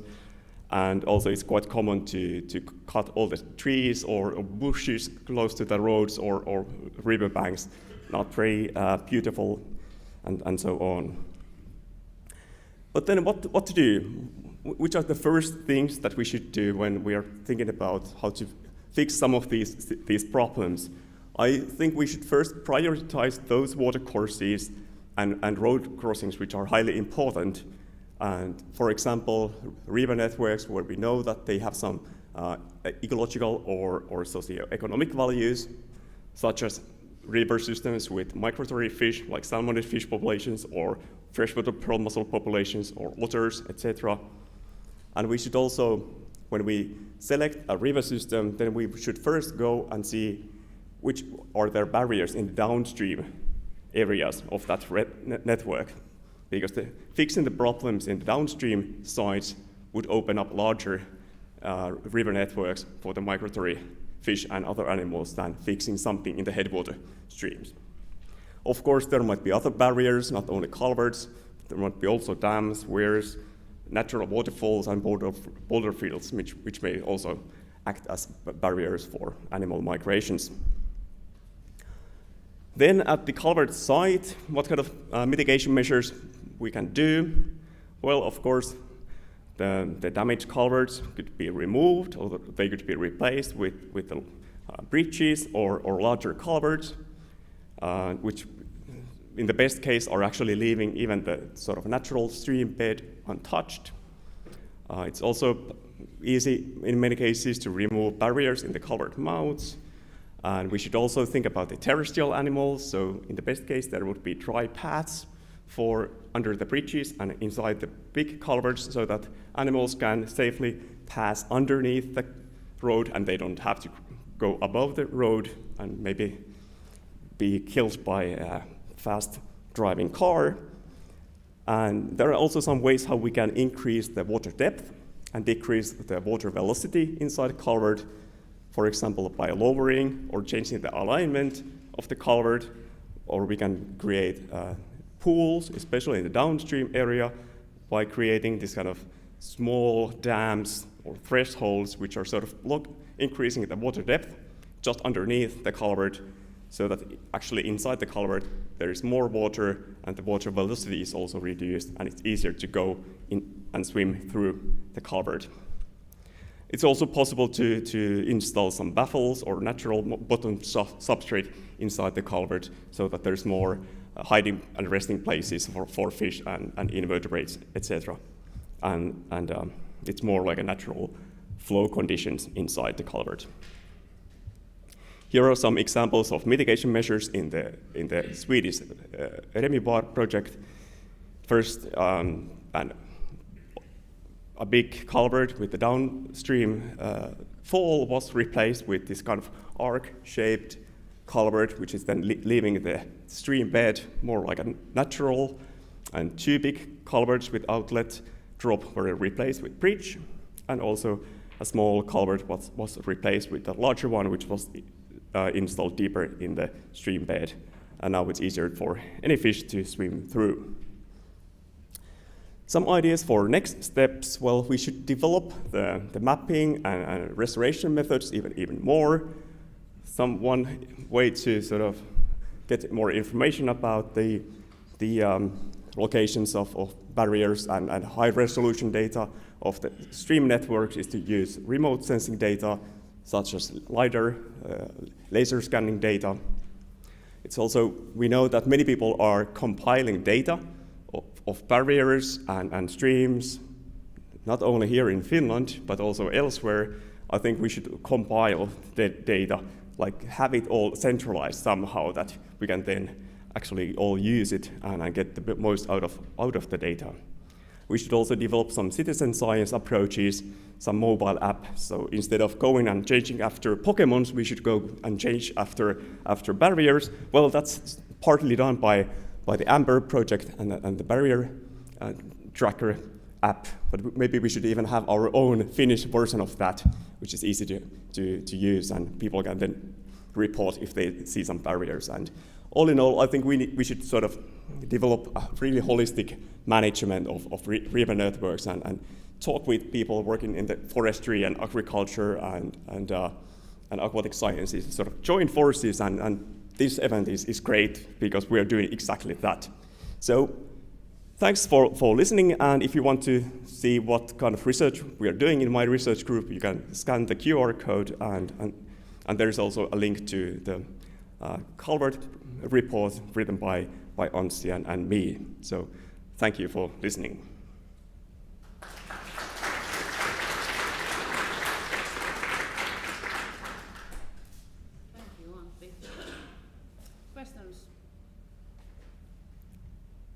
I spent 15 minutes and 5 seconds. I just came back from Japan and it was really sharp. We are not so strict yet. Yeah, Seppo. Maybe this is more for my colleague, but because I remember that at Syke we had a project to develop such kind of open application. It was based on the Järvi-wiki, but what happened to it? Was it some technical problems? Because I remember that we have even some kind of funding for it. So does anybody of my colleague know what? Or was it at the same time when the Amber project popped up and we saw that it's much better application and smooth? So see, it don't exist in Finland. You're right, it should be developed. I can admit that I have actually tried it myself with variable success. So sometimes I succeeded, sometimes not. Like with this barrier tracker. But yeah, it might be sometimes that people actually want to have sort of national, everything in Finnish sort of platform, and then they start using it. Hello, Saara from City of Espoo. I'm just advertising us in a sense that if you have that kind of apps or something that you're developing, that I think at least us, we would really like to advertise and use that in our own city as well for sort of educate and engage our citizens. So when you have like an app developing or already ready, I think definitely take contact into the cities, because we rarely have time to sort of maybe do enough education ourselves, but when you have these kind of easy tools that you can give to schools or give, just citizens, I think it would be very valuable, and we would really like to hear about those. Sounds very good. Maybe you can start by scanning the QR code to Amber project pages, and you find the information about this barrier tracker, which you can then install in your phone. But that's a European-wide system. But it's really sort of what I find interesting is that these are the ways how we can sort of join forces from different countries and really make a big difference.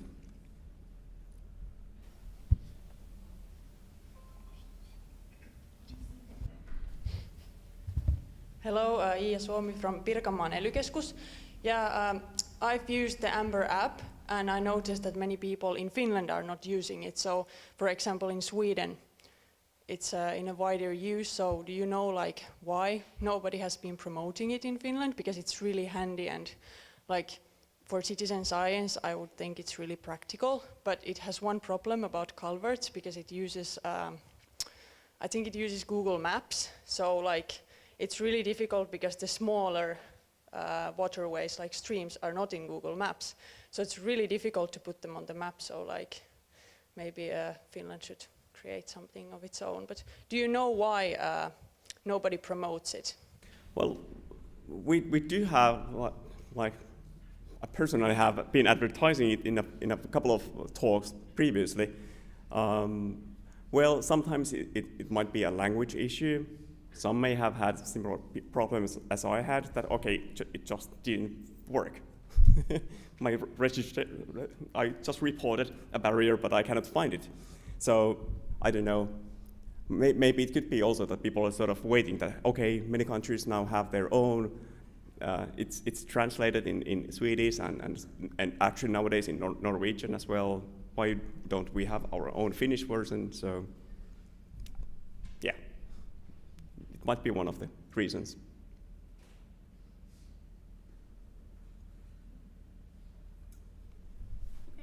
Thank you. Thank you. Yeah. Yeah, I think one problem was that Finland was not participating in AMPE project, so we'll see that we were not that active. But I'll hope it will be in Finnish in the future. Yeah. So next speaker is here. Yes. We welcome Antti Leppänen from I don't know. I was just trying to translate. Kokemäenjoki Catchment Water Protection Association Research. Yeah, well, you can tell. Yeah. KVV-tutkimus is Finnish environmental consulting and laboratory company, and there's also KVV-yhdistys nowadays. Antti will talk about the downstream migration challenges, and we are coming really close by, so we are here in Vaajavirta. Thank you, Saija. So I will tell you a little bit about the downstream migration study we conducted last year in Vaajavirta area. And if I have time, I will at least show some pictures from Kissakoski. We did the same kind of study there this year. And the red building in the picture is Naiskoski hydropower plant located here in Jyväskylä, about 8 kilometers from here. And on the left side, the eastern fishway entrance is on the left side of the picture. Is the mouse working? Here? No. Well, and the western fishway entrance is on the right side of the picture.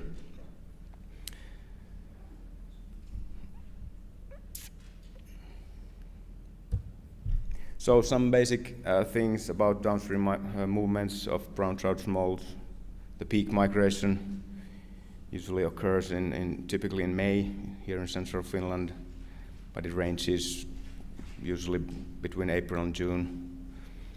And temperature and discharge are the ones most commonly considered as being triggers for downstream migration, but there are also other factors that have been reported to regulate the initiation of the smoltification. And do we really have a conclusive understanding how these factors initiate the migration? As far as I know, by reading a lot of literature, we don't have. But usually during the peak migration, the discharge is decreasing and the water temperature is increasing. And the smolts are usually 2 to 4 years old. Some are older. And as we know, there are a lot of risks during the migration. There are a lot of predators, pike perches, burbot, bigger trouts. And during the lake migration, fishing is, of course, posing a risk, especially the fishing with the small mesh-sized gill nets. And hydropower, the passage of conventional hydropower turbines poses a high injury and mortality risk, of course. And nowadays the status of migratory brown trout stocks is poor, and the young of year densities of brown trout, at least here in central Finland, they are low because of the low number of spawners. And this all results in low number of migrating smolts. And in general, there are a lot of hydropower plants and facilities and a lot of bypass structures like fishways and spillways. But the efficiency of them It depends on several things. And I should mention that there are no guidance structures. I think Iijoki has now, and perhaps a few other places, but these variables differ among the sites, and this 2% is actually taken from the scientific literature, and it doesn't mean that if there's a 2% discharge, it's working in every place, but it's recommended for a good bypass, and the good cannot be achieved if these factors doesn't match location, hydraulic conditions, and the guiding structure.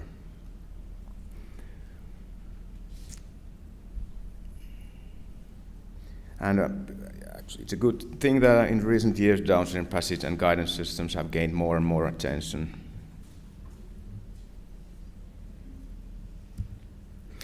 Well, the case Vaajavirta study objectives, we wanted to, and the owner of the dam, of course, wanted to evaluate the migration routes, to know where the smolts are going and how they're behaving on the study area. Wanted to assess the turbine-induced mortality and how effective the fishways are. And like I said, there are no guidance structures at Vaajakoski or Vaajavirta or Kissakoski. Basically, we wanted to get info on primary condition for the next possible steps, and I'm not sure if I have any next possible steps for you today, but and it should be mentioned that both projects, they received funding from the Ministry of Agriculture and Forestry of Finland. Vaajavirta, there are 3 possible routes for smolts. Well, there were during the spring 2022. Old spill gates. I'm going to show you a map soon, but spill gates at the old Haapakoski power plant, which is just a regulating dam nowadays, and the powerhouse is not producing any energy at the moment. And there are Naiskoski power plant, which is a small head conventional 3 Kaplan turbine powerhouse, and there's a track rash in front of the turbine channel intakes. It's a kind of typical structure for the power plants. And there are 2 technical vertical slot fishways, and their discharge is rather constant. There are certain dissimilarities between the fishways, but basically they are kind of the same kind of fishways. And there's a canal, which is basically option for the downstream migration in theory.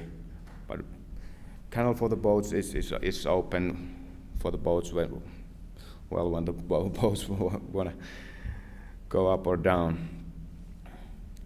And in May, it's basically never open. And over the discharge, when the discharge gets over 210, the water masses the rest of the water masses go to the spillways, because the maximum discharge for the powerhouse is 2010 cubic meters per second. And here's the study area. We released the smolts. You can see the place in the right upper corner. The main current goes like this, first to the old Haapakoski dam, and then it turns to Naiskoski power plant, the main current. And the discharge was 337 cubic meters per second during our study, as the mean is 150, so it was flooding. And the fish phase took only 0.4% of the total discharge. These small dots are our antennas, radio antennas and pit antennas. We tracked 350 two-year-old smolts, and 47 of them were equipped with radio transmitters. And we tracked the fish with stationary aerial radio antennas and, of course, handheld device. And we installed 2 pit antennas into the fish waste for the pit tagged fish.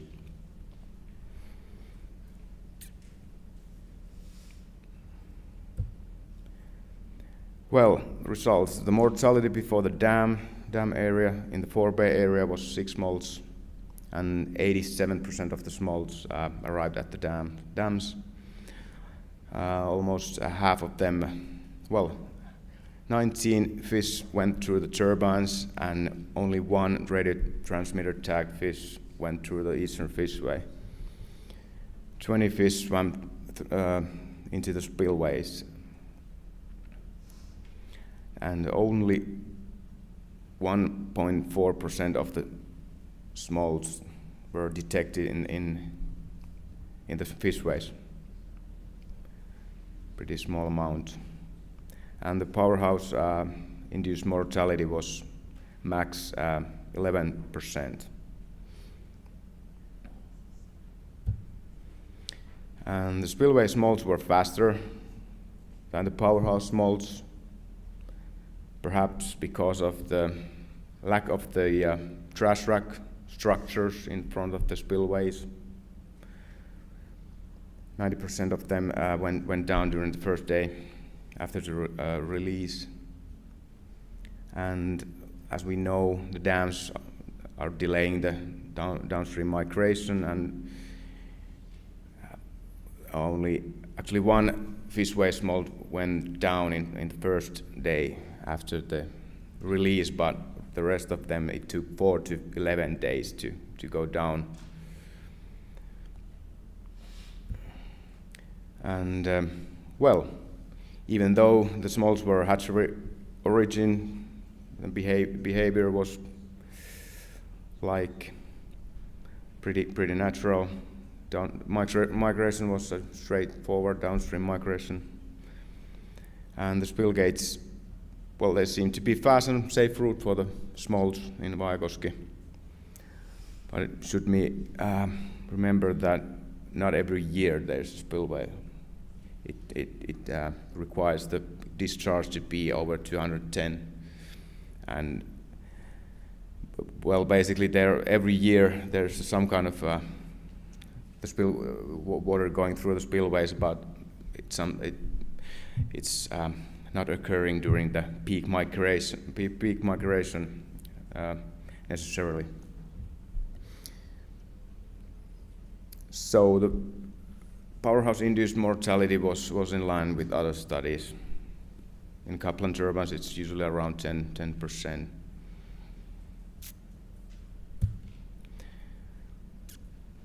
And fishways seem to be inefficient routes for the smolts, also in Kissakoski. And there are common problems. The current, the flow in front of the fishways is there's no uniform attractive intake flow. There's usually a strong turbulent and reverse current, like an eddy, a kanvirta, in front of the fishways. And the entrances are usually rectangle, pretty small, and they are underwater. And it's been said that the smolts, they're kind of afraid to swim deep down into the dark holes. But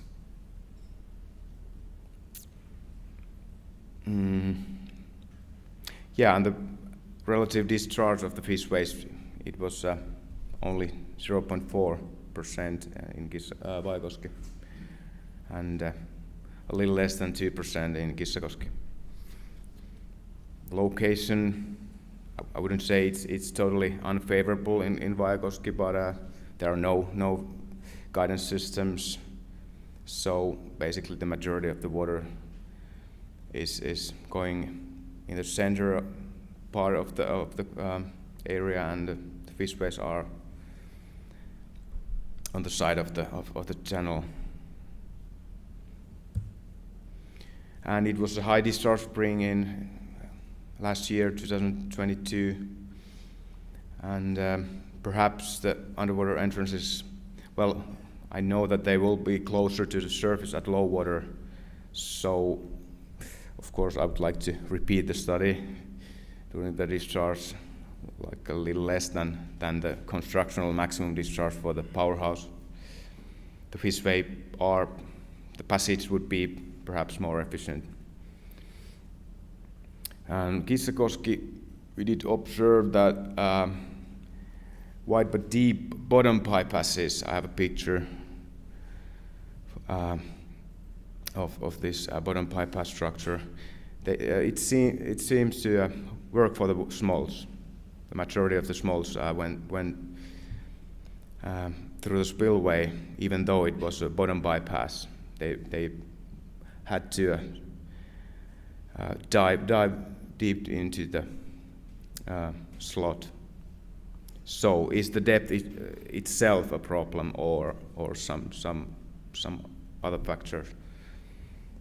The intake flow seemed to be attractive enough.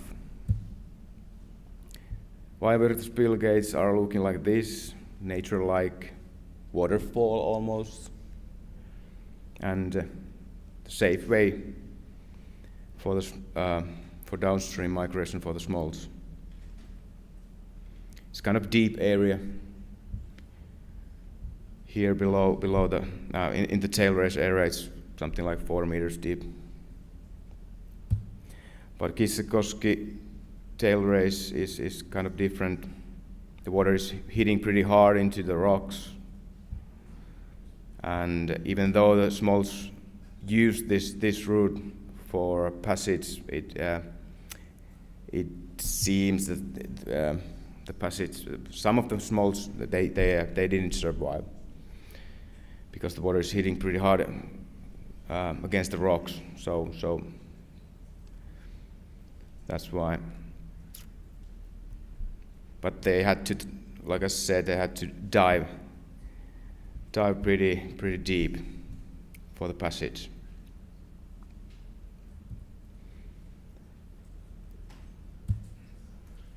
And these pictures are from the eastern fishway of Vajavirta.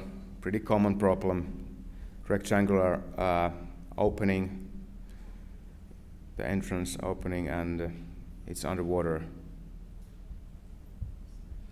Even though the other slots of the fishway are open top to bottom. But it seems that the smolts, they couldn't find the underwater entrance, pretty small entrance. Well, thank you.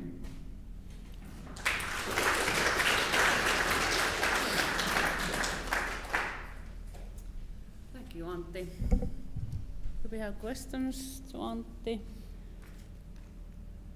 I was going to ask, Antti will have a question. I was going to ask about that do we always need a different kind of structure for downstream migration, that fishway doesn't work, but it might work in some cases. Mm-hmm. That's true. And as we know, it's you can hear us.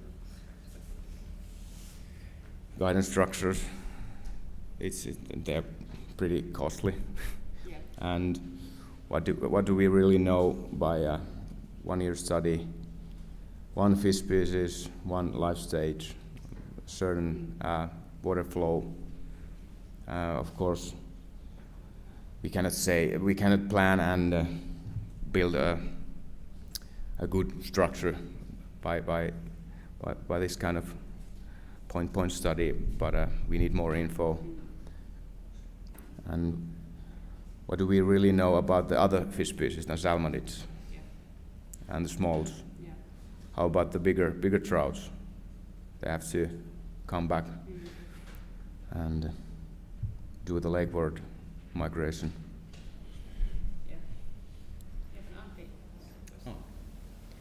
Thanks for the great talk.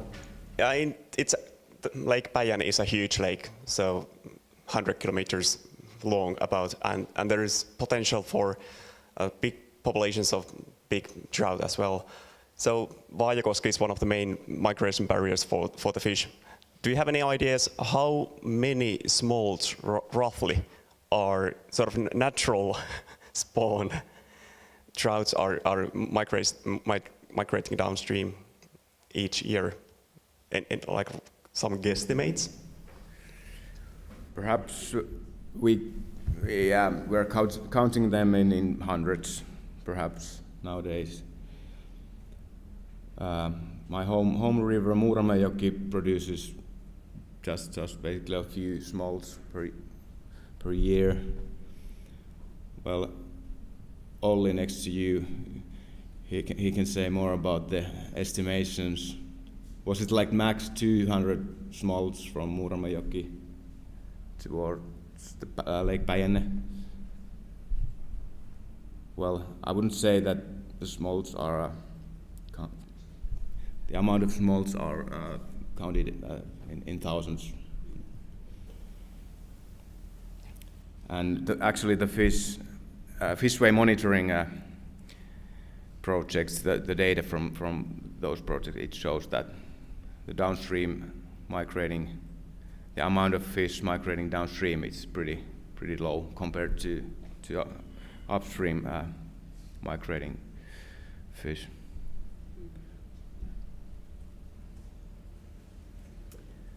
Well, thank you, Antti. I'll let you go now. And then we have another one from close by. Joonas Pysäys from Fisheries Advisory Center of Central Finland will come and tell us about the Vesanka watercourse restorations.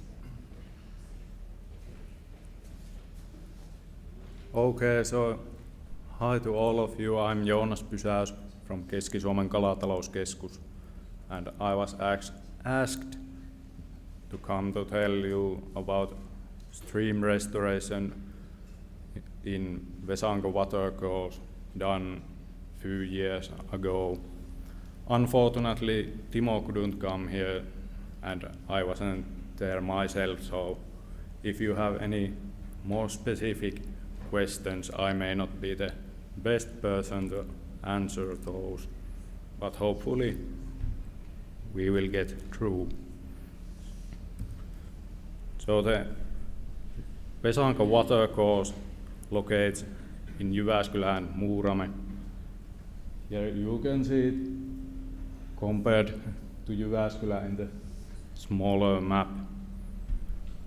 There are several lakes in the route: bigger Muuratjärvi, Kuusjärvi, Isolampsi, Neulajärvi, Mustajärvi, Kotanen, and Vähä-Vesanka. And the rivers are Myllyjoki, Vispiläjoki, Neulajoki, and Mustajoki. And there has been some human impact, like in most of the Finnish rivers and streams, such as removal of rocks due to timber rafting and draining ground, ditching, and human-built migration barriers, and so on.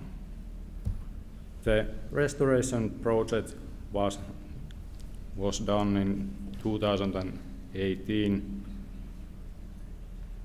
There were 10 restoration sites, and the aim of the project was to improve diversity, spawning sites, potential of trout reproduction, and improve fry habitats in the route.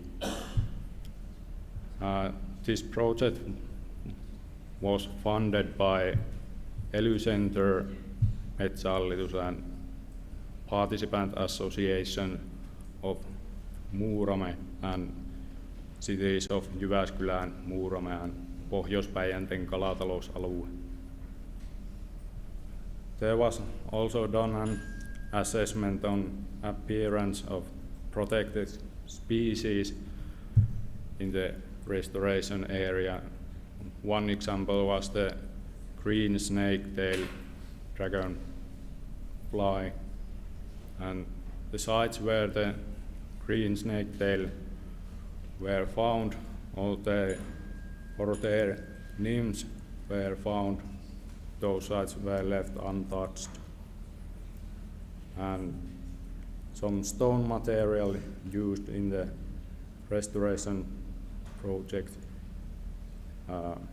was 360 cubes of different sized small stones to create spawning areas. So those stones were approximately from 30 to 70 and from 30 to 100 millimeters in radius. And 150 cubes of bigger 100 to 300 millimeter stones for creating fry habitats, and 100 cubes of large boulders. And these were in addition of original stone material that was already present in the area.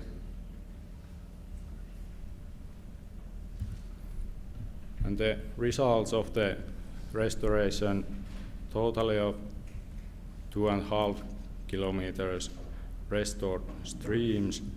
The whole project took 47 days in the construction phase. About 1,000 square meters of new spawning sites, and this could produce at least 5,000 to 10,000 trout per year, according to average fry densities in central Finland. And these are calculated from the result from other rivers. And total stream area after the restoration project was 35,000 square meters. And other results were removal of 7 migration barriers, and now the spawning grounds are ready for the lake run brown trout. But however, 1 migratory barrier needs to be removed to free the whole coast to Päijänne. But there has been some discussions about this dam removal, and hopefully this route will be free in future. Here in the photo you can see one example of stone material used. I believe this was from Raiviokoski, which locates in Vispiläjoki. And here are some before and after photos. You can see in the left photo how sterile the whole stream was. Most of the rocks were shifted to shores, and after the restoration it is very natural looking.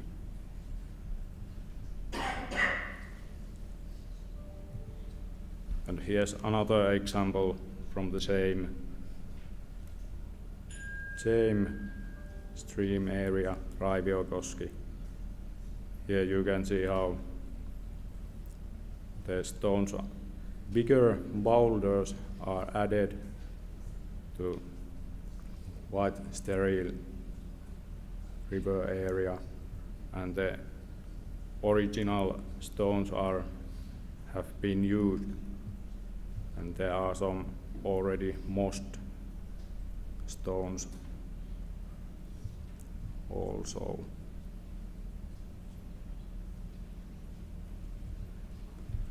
And here are photos from lower Tammikoski in the same river.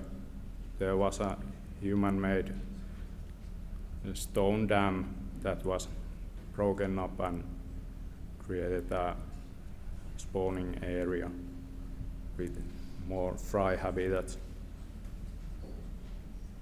The shore vegetation gives great shadow and protects the fry areas from above. And here is Neulajoki. Also there new spawning sites were done and fry habitats were improved.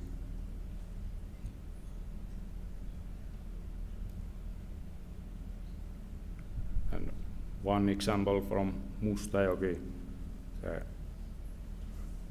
from very sterile stream to potentially working fry area. The vegetation is growing and will grow more. So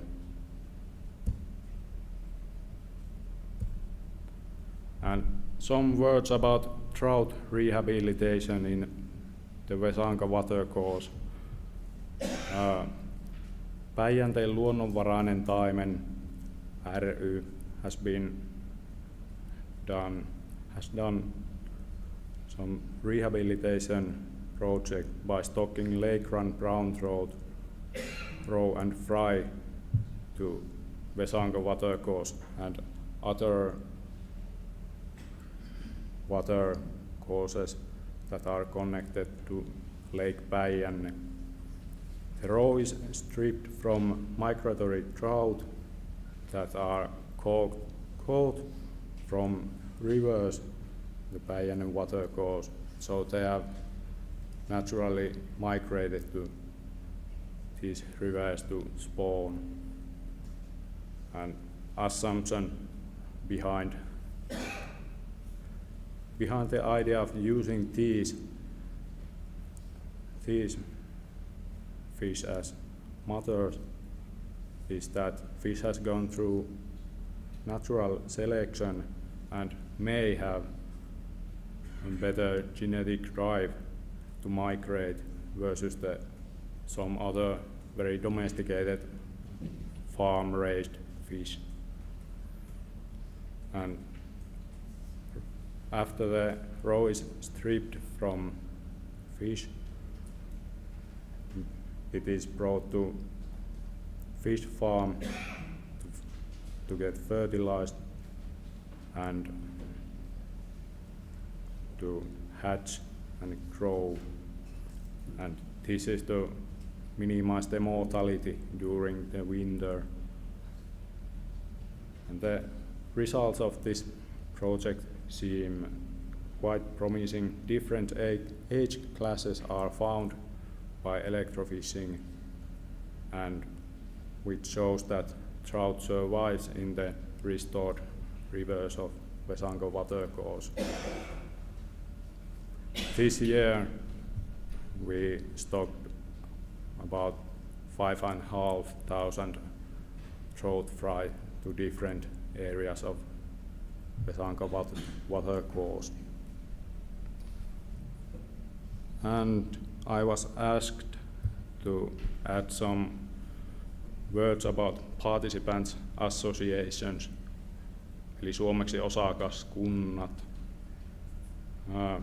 These participants associations manage and own water areas that consist of shared or common water areas. They also manage and regulate fishing in the area. And there are more than 20,000 PAs in Finland. And why this is brought here is that participants' associations are very important in collaboration in stream restoration projects because mostly they own the water, so their approval is needed and they can be involved in funding. However, some small participant associations may not have much income, so it's not always possible to get funding from them. But one of the most important things is the local knowledge of the area and very eager helping hands at the construction sites. Thank you. That was my.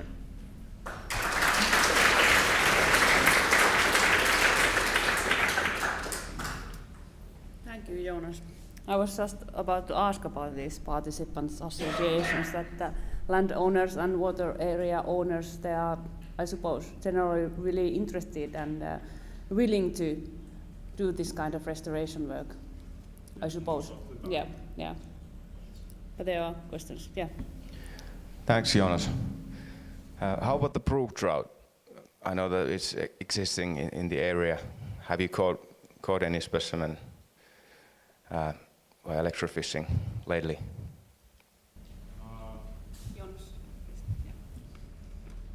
Sorry. I believe the brook trout is not so frequently around in that course. Even there has been some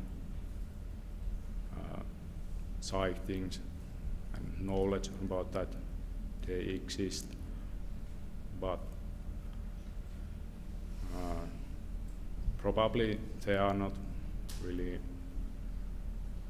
big trouble for brown trout nowadays there.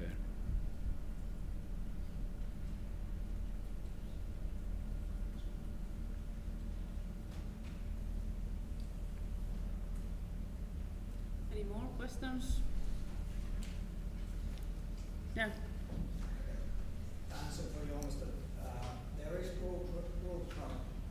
Brook trout there in Pölkkyoja, but not in the main river. We electrofished there a few times and Ympäristökeskus also, and we didn't even get any trouts from Vispilänjoki. But now after the stocks, there has been this not only one summer old one and that older ones too. So let's hope that the removal of that dams will go on. Thanks, Matti. Okay, thank you. Then we will see in the poster session and have some coffee, and we'll be here sharp 2:20. Yeah, be here. Thank you.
Hey, we are ready for the last session this afternoon.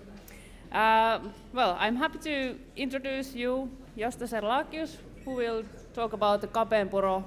For the luckiest one of us, we will see tomorrow this Kapeenpuro project. And so, welcome. All right. Hi, everyone. It's a pleasure being here today. I'm going to be representing Ergen Brunsarlakius. I'm the chairman of the board for our foundation. This project is not just about us. There's actually a lot of people here involved. Jukka, sitting in the front line, is a big part of it. Jukka Jormala. Also, the Finnish Freshwater Foundation has helped us a lot.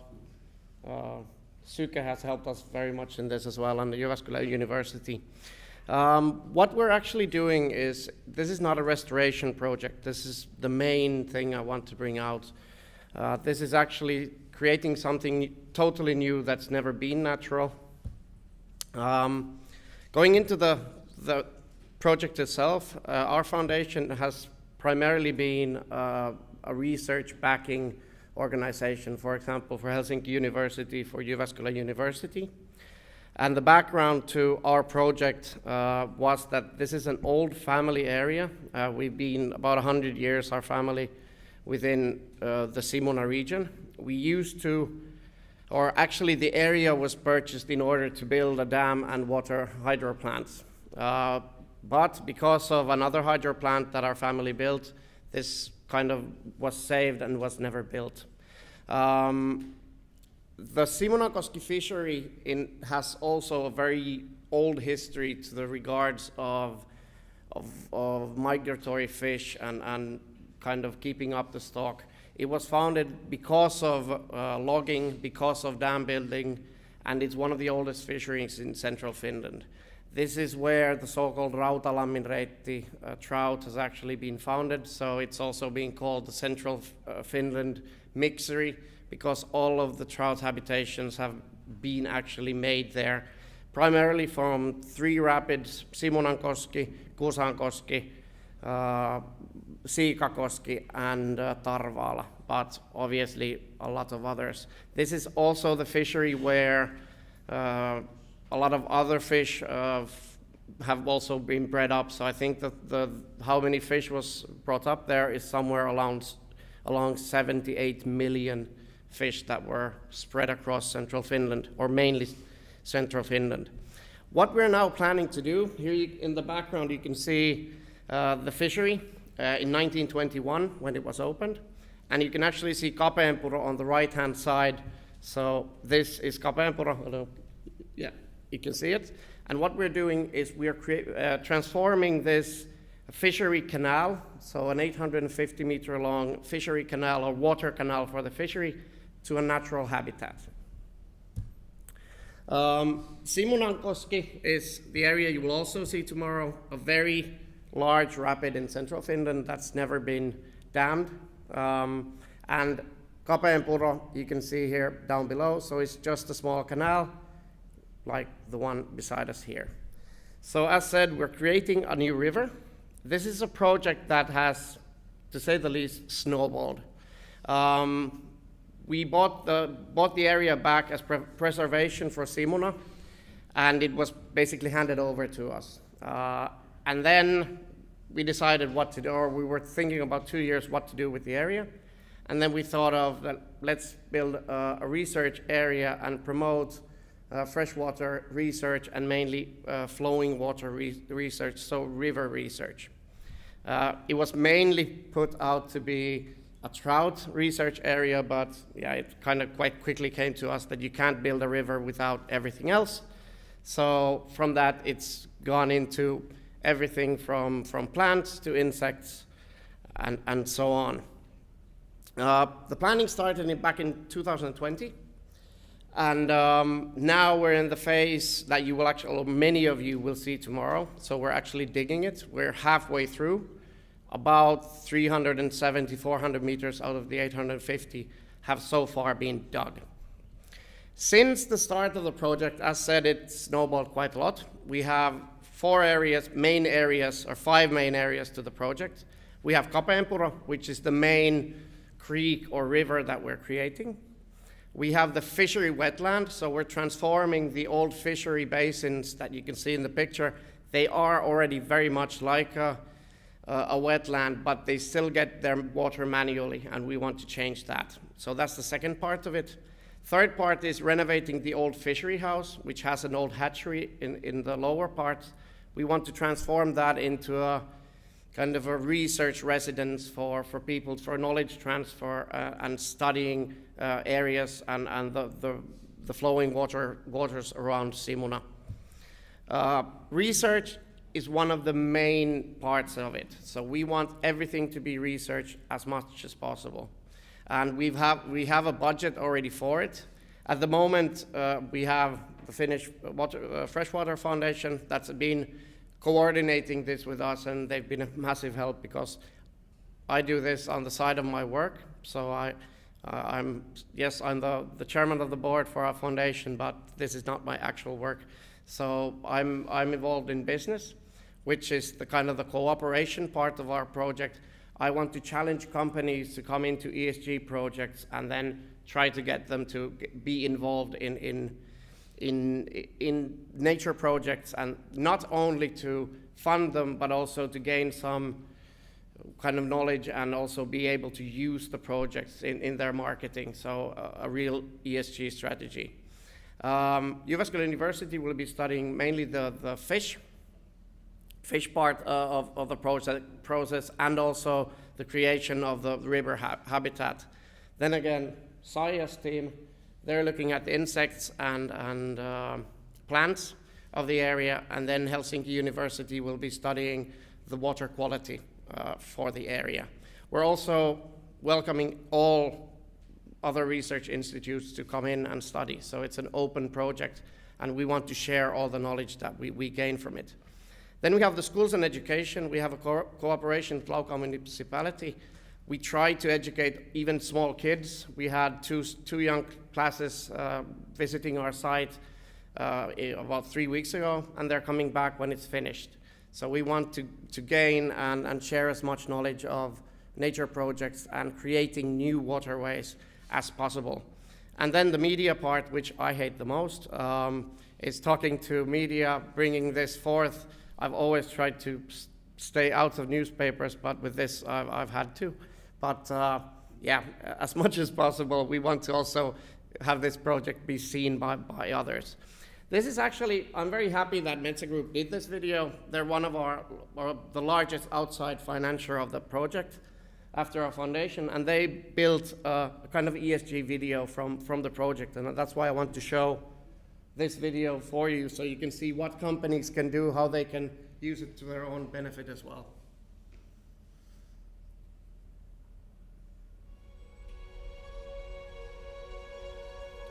Metsä Group's Nature Program is a 10-year funding initiative to provide financial contributions and expertise to support regionally relevant and effective development projects that improve biodiversity and the state of waters in Finland. These projects will be implemented outside commercial forests. This is Metsä Group's initiative to safeguard biodiversity and take a role in improving the state of nature, and it comes on top of the actions that are done in commercial forests. The total investment will amount to millions of euros during the 10-year program and has no financial return expectations. One of the nature restoration projects that has received funding from Metsä Group's nature program is Kapeenpuro project in Laukaa in central Finland. The Kapeenpuro project is a very broad concept. We're actually creating Finland's next river that you can see beside me. This is a totally separate project from a river restoration project. This has never been natural, so we're actually building it from scratch. So the history of Kapeenpuro is that it used to be a water canal for a very old fishery, one of the oldest in central Finland. And now we're creating a new system. We want a new river to help restore the populations for migrating fish, mainly brown trout in this case. Secondly, it's a research project, so we're actually studying how fast biodiversity creates itself. How fast does the insects find the area, birds, fish, obviously brown trout being the main species here, but the project is more about biodiversity than just one species. Metsä Group established the 10-year nature program in the autumn of 2021, and it has already financed 18 different projects. New projects are chosen. I'm going to be pushed for time in a minute, so I'm going to jump. We're also very open in telling about the costs of the project. We have all our homepages and all of the files for this project are very open. We want to tell what it actually costs. In many cases for these projects, you only tell what the final cost has been and not actually what they're built out of. And that's why we're coming out. As you can see, we were forced to build 2 bridges. That's a very huge part about it. It's nearly, well, it will be more than actually the whole building of the creek itself. And then obviously the research part that has been brought up. This is an estimate for about 10 years. So in 10 years, we expect it to have cost about 1.2 million. We want to bring out that we've been able to gather quite a decent amount of money from also private companies in this case and one foundation, but we're still open. We want to expand the whole concept of it. We've also, I won't go this much into it, please ask more tomorrow, many of you, or please contact us, but we also calculated in terms of what it will produce, what we expect, what are the probabilities and what aren't. These are obviously very speculative in any case, but in the best case in this way, it's going to be about 75 heirs that we will be able to create, which is about a bit more than the large rapid beside it, which is actually the Kymijoki water area's best producing area for trout at the moment. So in that sense, we hope to be able to double it. If we succeed, ask me in 20 years if I'm still alive and I have more hair on my head. This is then what the larger plans for the future actually are. We hope to have different kinds and different sizes rivers to be able to study in the area. We already have Simuna, obviously, which is a large body. We have a small creek that we built there last year within the Simuna area. Now we're building Kapenpuro, which is a large area. We expect the water flowage to be about 0.5 to 1.5 cubic meters a second. It used to be around 75 liters a second, so the increase is very big. Then the following project we hope will be the so-called Niittupuro, which is a natural creek that is also dammed at the moment, and then possibly some other small dike-sized areas, so that the same water level and same water quality could produce different kinds of research areas within the main area of Simuna. On top of this, we've also already started discussing with a couple of other areas in Viitasaari, in Konnevesi, and we're also helping one project in Tampere that we hope will actually Kangasala, but we hope will also be transformed in a few years. I'll give you a video, a very short one. It's actually 4 minutes long, but I'm going to cut it down. You'll see what it used to look like, and then you'll see because not all of you will be present tomorrow. So here's a quick video of what it used to look like.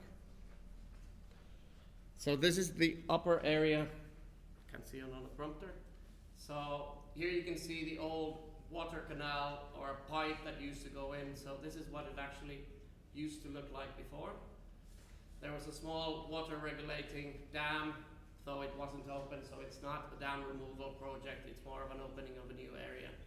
The dike was built for around a water pipe, so it's not a canal in itself, but it actually used to hold a pipe. So, and hyppää se seuraava. Then going to the following one, you'll see what the changes are, what we've done to the upper part. This has all been constructed since, it started about the 30th of mid-March. We started constructing it. Now we've come down here in the picture. We're only about 170 meters, but we're about 350 meters down at the moment. In the picture here, you can see the house that will actually be transformed into residency, but you can also see the next rapid in Finland. So Hautomokoski or Hautomo Rapid, Fishery Rapid, or Hatchery Rapid will flow right here. So you'll be standing on the area tomorrow, or some of you at least will. These are just pictures if the video wouldn't have worked. But so this is our project. We want to promote the building of also new areas. We've destroyed a lot of water areas in Finland by lowering rivers, lowering lakes, and thus destroying the areas. We want to promote that we can also build new rapids. Simuna flows very much. At the moment, it flows about 85 to 95 cubic meters a second. And it's a problem for the young fish because it washes them away. What we want to do is kind of take some of that water away and use it in a good way and not have the floods be a problem. We hope that this will actually have some wind under the wings and see if we can get more of these areas in Finland as well. We're not trying to take away the pride of dam removals or restoration projects. They're more important than this, but we want to raise up a possibility that in areas where we can build estuaries or bypasses or new areas, we should do more of them in order to enhance the population of brown trout or other migratory fish. But that's all I have to say. I don't know how long it took. Thank you.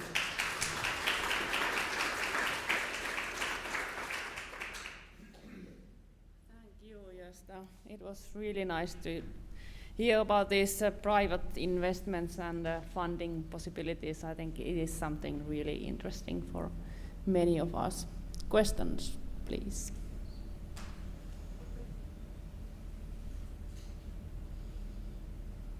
You'll see it tomorrow, so ask them. Really? Yeah.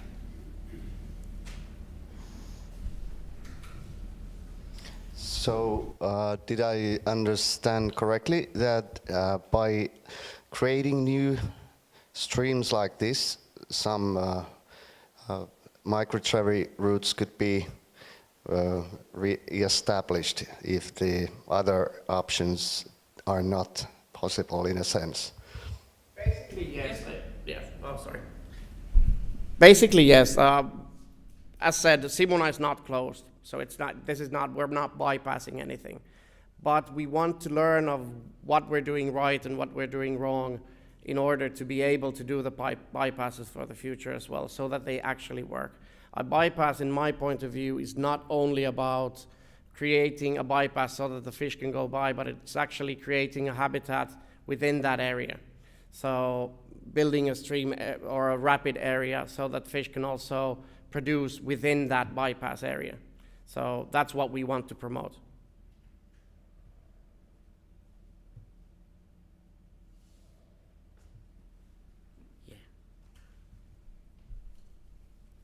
Thank you. Yeah, we will talk tomorrow more. Yeah. Thank you. And then we take this back and we will jump to Raisionjoki and welcome about the Raisionjoki River Restoration Project, Jussi Aaltonen from Wallonia. Do you have an English name for Wallonia? Hello. My name is Jussi Aaltonen and I come from Wallonia. It's a project organization in southwest Finland, and I'm working there as a water specialist. And today I'm gonna give you a fast view for the river Raisionjoki restoration. Yes. Some introduction. The river Raisionjoki is located in the southwest Finland region, close to the city of Turku. Some you may know. The catchment area is about 132 square kilometers, so it's quite small river, but it's a river. The catchment area is mainly rural and agriculture area, so you can see also in the map, on the map, it's widely used area. The river Raisionjoki has been dammed for community water needs, and it has been intensively used and regulated over decades. The small river offered water to the cities of Raisio and Naantali for about half of a century. So small river was quite important for that area. It consisted 3 water flow regulating dams with small reservoirs and 2 overflow dams. The water intake from Raisionjoki ended in year 2011, when the regional artificial groundwater system replaced the surface water as communities' water source. The fish migration between the Baltic Sea and the river system has been limited to the lower parts of river Raisionjoki. So, towards to the restoration project. When the community's water intake ended in year 2011, the river's several dams went unnecessary and expensive to maintain. The city of Raisio wanted to get rid of the expensive maintenance of the dams. The city and the Finnish local water authorities together ordered a plan to open the river from the sea to source for migratory fish, to update the dam structures as natural as possible, but the reservoirs would remain as part of the river's landscape, and to increase the river's biodiversity and habitats, to maximize the dam safety and naturalize river's flow and also reduce flooding and drought, and to increase recreational possibilities. The budget is approximately 2 million euros, divided 50-50 with the city of Raisio and the Finnish government. And there is more information on the website. It's in Finnish.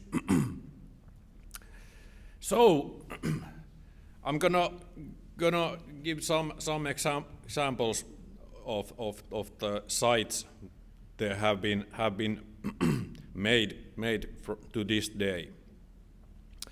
Huhkonkoski Dam is the lowest part. It's located 3.5 kilometers from river estuary. Huhkonkoski Rapids, there has been old mill from 14th to 19th century, so it's very old mill place and important. The fish migration has ended to Huhkonkoski for centuries because of the dam structures and also the rocky waterfall. As you may see, there is a dam and the waterfall.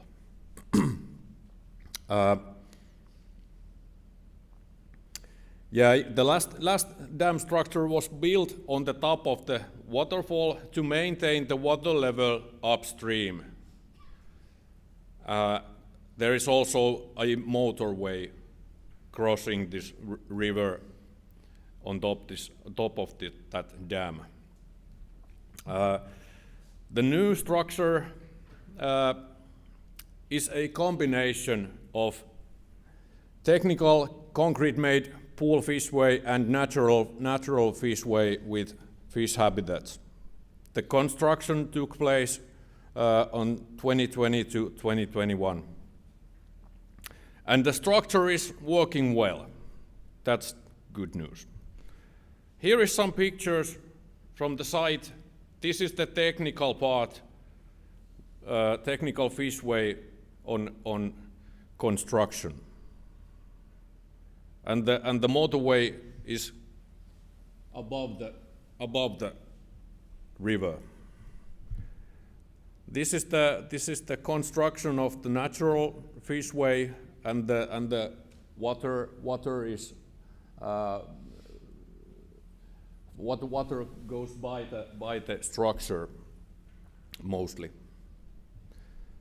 And here is some building the natural structures, the rapid structures. And this is ready. This is the finished natural fishway. And this is to upstream. So it's pretty nice. Next to upstream there is Hintsa Dam. It's located 5.5 kilometers from estuary and 2 kilometers upstream from the Huuhkonkoski fishway. And this dam formed and forms also today a reservoir, and close to the dam there is a mikä on vesilaitos englanniksi? Water plant, yes. Yeah.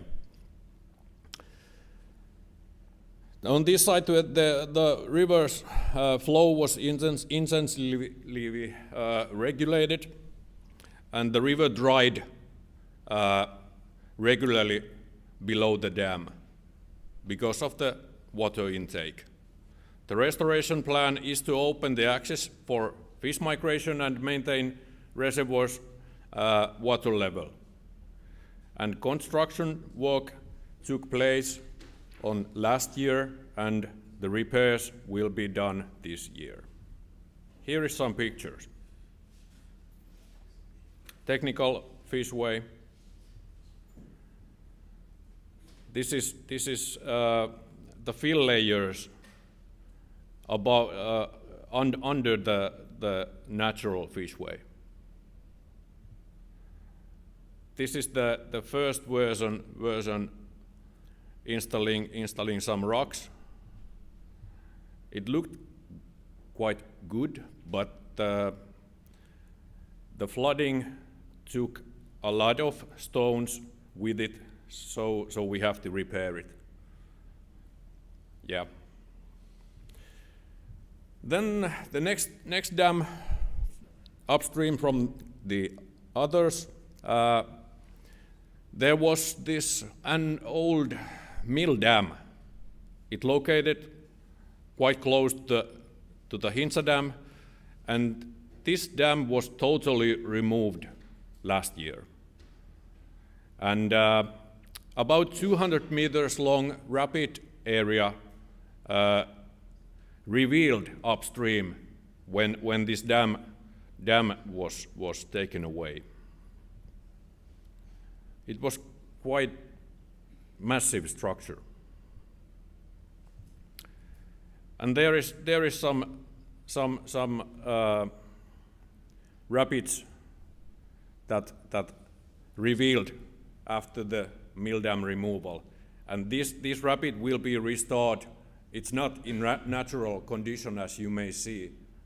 So the So the rapid has been changed even before the dam construction. The next steps are Hintsa-Lähteenmäki Dam and Mertela Dam. Those are both regulatory dams, and Hintsa-Lähteenmäki Dam will be a natural fishway and rapid structure. Mertela Dam will be a combination of technical and natural fishway. And the project ends this year. Here are some pictures. Hintsa-Lähteenmäki looks now like that. Not so good. And this is the Mertela Dam and the reservoir.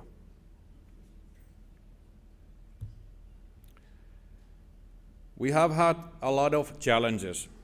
Very strong flow fluctuations. The current varies a lot. Fishways and rapids structures should work well with very small flow and to withstand the floods. It's a challenge. Yeah. And we don't have enough resources for the ecological monitoring before and after. Here is some other projects ongoing in our area. We are preparing to remove this dam, this Holstenkoski Dam. It's in the picture.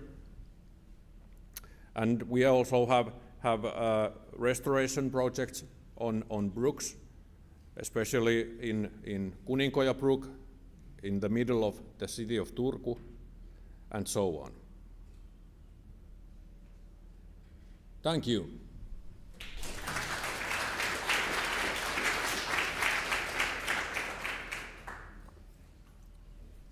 Thank you, Jussi. Aika hyvin käytetty. Yeah. Questions to Jussi or about Raisiojoki? Yeah, Seppo has.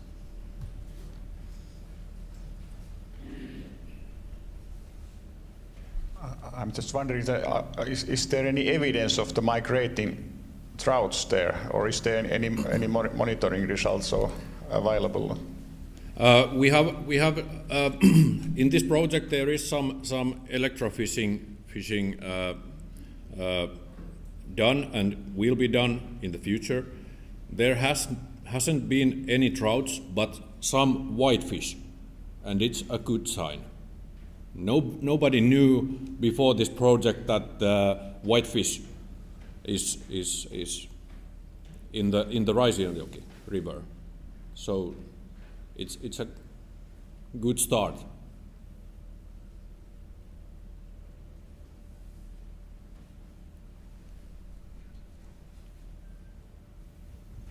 Yes, Timo Yrjönä from North Botnia Ely Center. Can I ask what are the most common fish species using those fishways? I'd say it's cyprinid fish. Yeah, mostly the local and common fishes.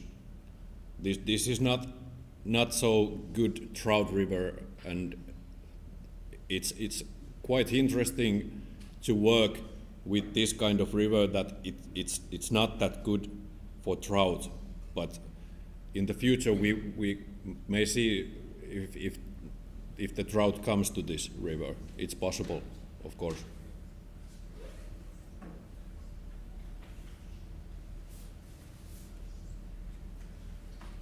Okay, thank you. It was really nice to see that the rapids and streams are there, but we just need to remove the dams.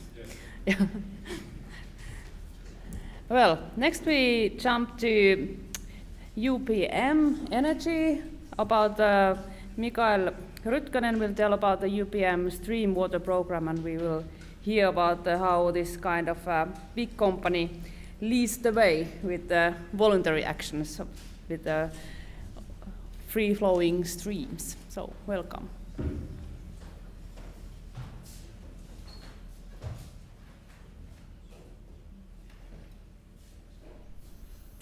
Okay, good afternoon everyone here and also on YouTube. So my name is Mikael Rytkönen and I work as an environmental manager at the UPM Energy. And thanks for having this opportunity to talk a few words about our streamwater program. But first, a few words about the UPM. So we have 6 different business areas, and we have 55 production plants in many different countries and over 17,000 employees.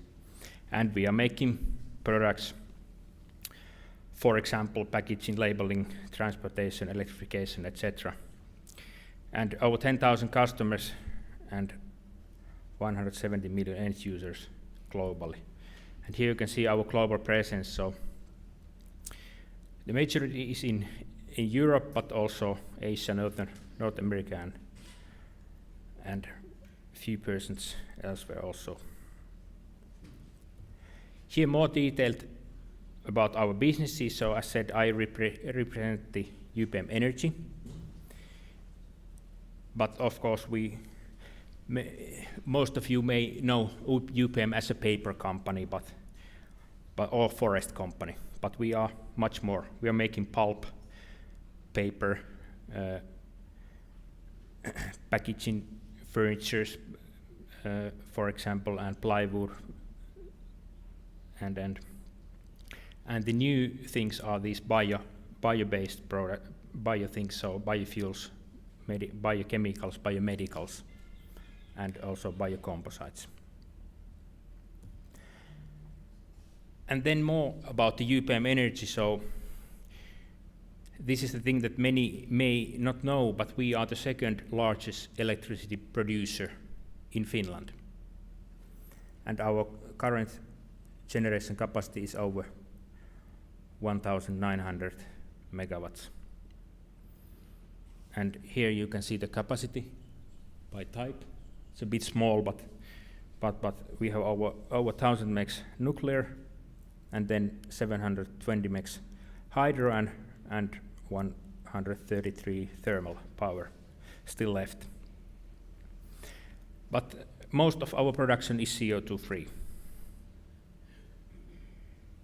And annual production is now around 12 terawatt hours.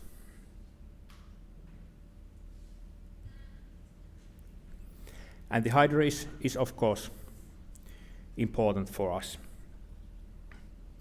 We have 8 own hydro plants. In the next slide I'll show where they locate in Finland, and also we have shares in PV Vesivoima, Kemikko Oy, and Länsi-Suomen Voima. And as said, the nuclear is the biggest part of our portfolio now due to Olkiluoto 3.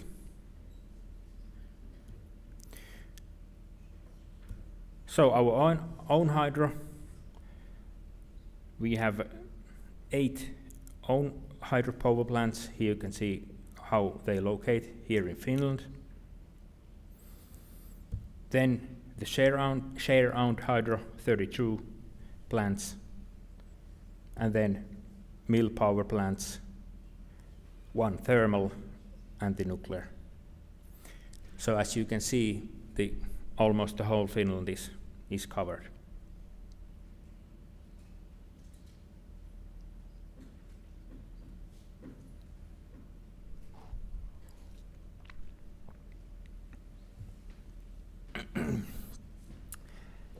Then a few words about the hydro. So, as said, hydro is CO2 free, but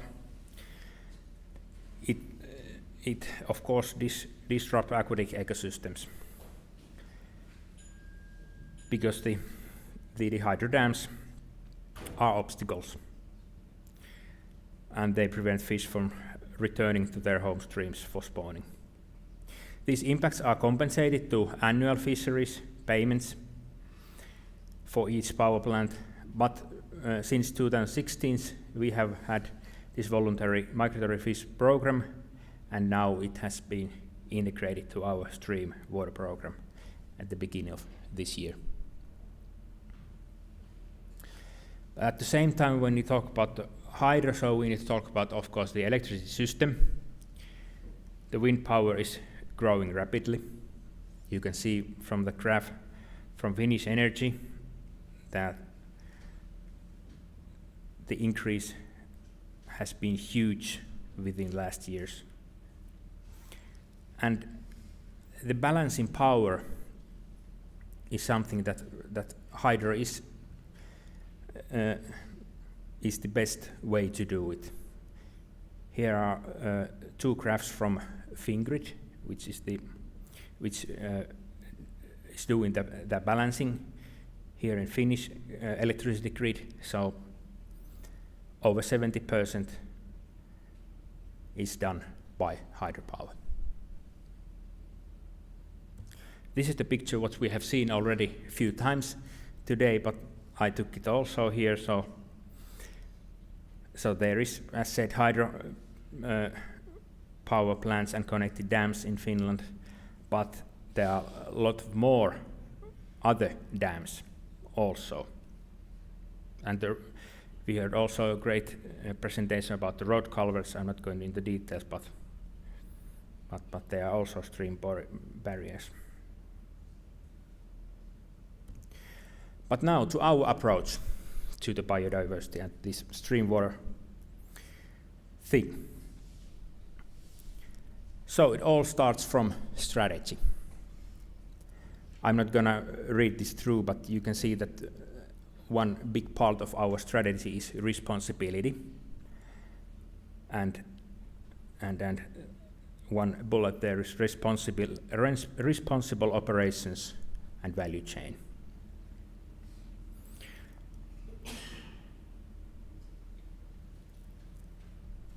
And this kind of a top of our strategy is that the future beyond fossils, which can be seen on all our slides and media presence. So that's our big goal. And our responsibility agenda is guided by that strategy, and also it contributes to United Nations Sustainable Development Goals.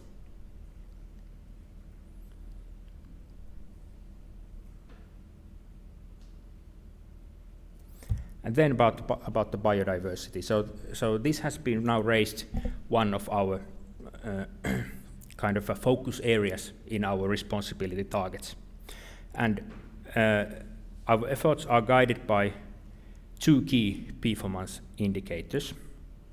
And one is the positive impact on biodiversity and developing and monitoring system in forests, in our own forests in Finland and plantations in Uruguay, and the other one, which I'm gonna talk more, is the obstacle-free streams with the target to release or restore 500 kilometers of stream waters by 2030. But first, one slide about the forest. So we are trying to improve biodiversity, but we have been improved biodiversity through our global biodiversity program since 1998. So the biodiversity thing is not new for us, but it has been mostly in the forest areas before, and now we are more focusing also in the stream waters. But just to highlight that our goal is to double the number of broadleaf trees in company-owned forests in Finland, and also double the amount of the dead wood in company-owned forests in Finland. But then, our stream water program. So, as said, we are aiming to release or restore 500 kilometers by 2030. And the verification and monitoring of released and restored stream waters is based on Finnish Environmental Institute's geospatial data. And this is open for everyone, so everybody can check and verify in that database. And our target is to focus on energy economically insignificant dams. And in this project we participate also in pilot and research projects. And we are continuously looking for new projects. And as said, 174 kilometers reached at the end of last year. This is the picture from Arvajankoski. So here I have a few more pictures coming and also one video. But here is the picture from that database. So it's called Shoreline 10, Ranta 10 in Finnish, and River Network database. So there can be measured these kilometers meter by meter. So it's great work from Syke.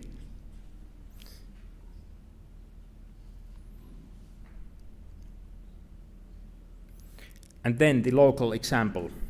So Arvajankoski is located approximately 60 kilometers from here, Jyväskylä. And we had last summer there, or autumn, the dam removal project and also a restoring project. So on the left-hand side, you can see how it was at the original state, and then the right-hand side when the dam removal started. So it was the Arvajankoski was a water pumping station for Kaipola paper mill located in Jämsä, and now after there is no more, unfortunately, the Kaipola mill. So this had no meaning anymore, this dam. And this is how it looks now.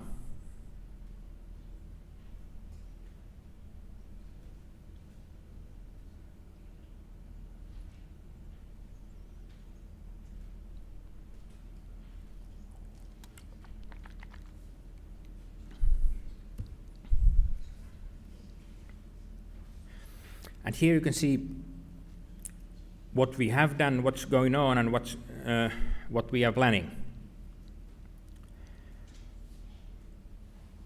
So we are pretty proud of our list.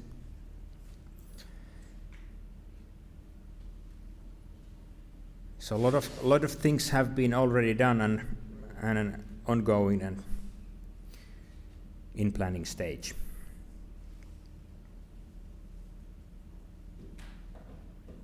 And now if we can have the video, please.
We got funding also from NOUSU program for this project, so thanks to Olli Sivonen, who is here, who was participating that also as an advisor, and Tuomo Laitinen also was playing a big role in that project. And it was mostly done at UPM side by Pekka Rantala, who is working as an environmental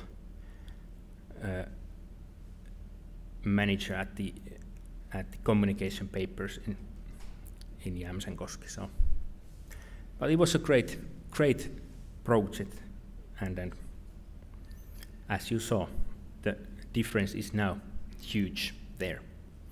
And if you drive by, so please visit. It's very nice now. But that's all from my side. Thank you.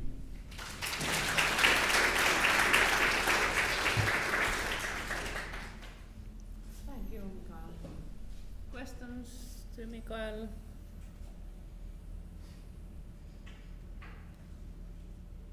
not yet, or yeah, Seppo has question. Yeah.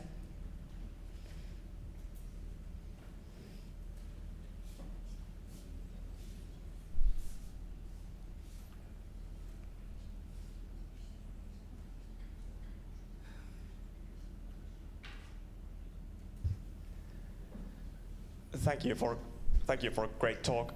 Do you have some projects where you are sort of developing the way how forest management can influence freshwater habitats? Do you have some sort of plans for future projects looking at these two ecosystem types, so that sustainable management of forest, which is also benefiting the sort of freshwater habitats? That's an interesting topic, and there should be more asked from the UPM Metsä guys. But I think we have talked about that, but I'm not sure yet. Is there any project ongoing right now? But hopefully there will be.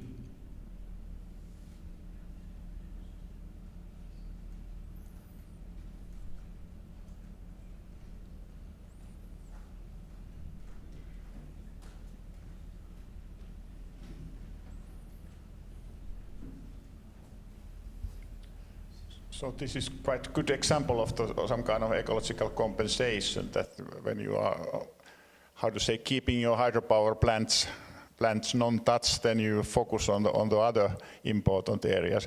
Has you got, how to say, quite much negative comments of this program?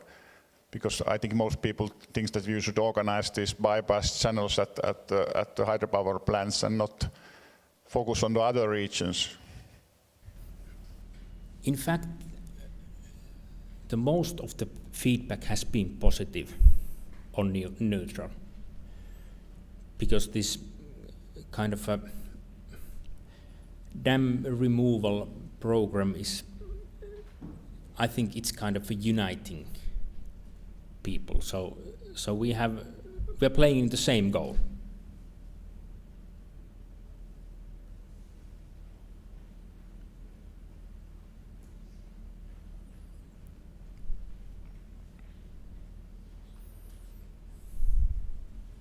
Henrik Korkeamäki from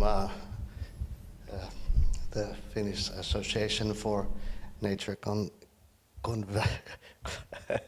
yeah, hard to pronounce. I saw that you're freeing up rivers, and it's a good thing, but in a sense regarding Sierilä, which is from the Administrative High Court, got this extended time.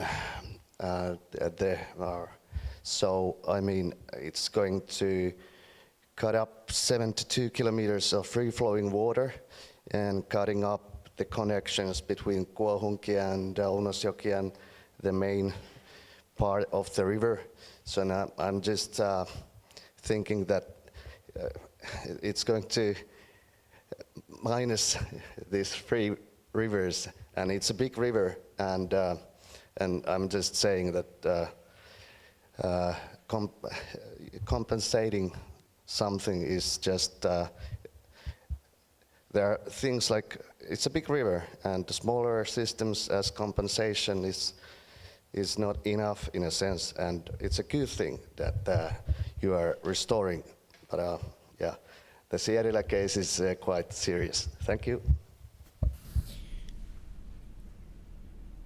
Yeah, the Sierilä case is quite complex, and as said, we are a minor owner in Kemiökö, and Kemiökö is doing their own decisions. So probably we could talk about more in the cafe, but yeah, it's a complex question. Yes.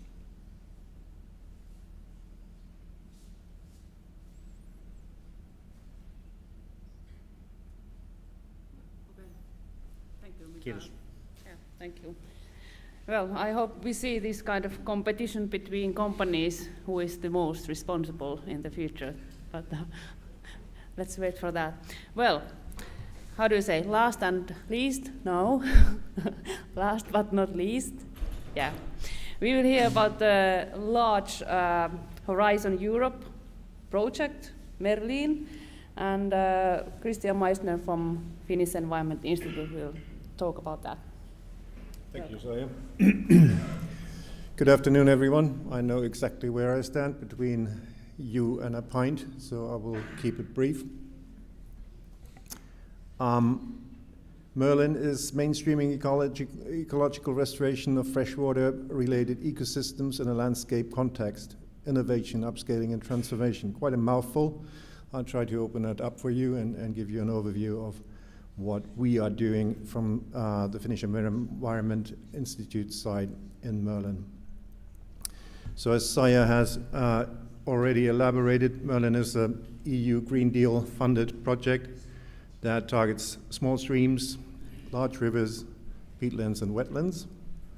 It has a total of 17 case studies that invest over 10 million euros for practical restoration, and there is a great focus also on the measurement of success of these restorations.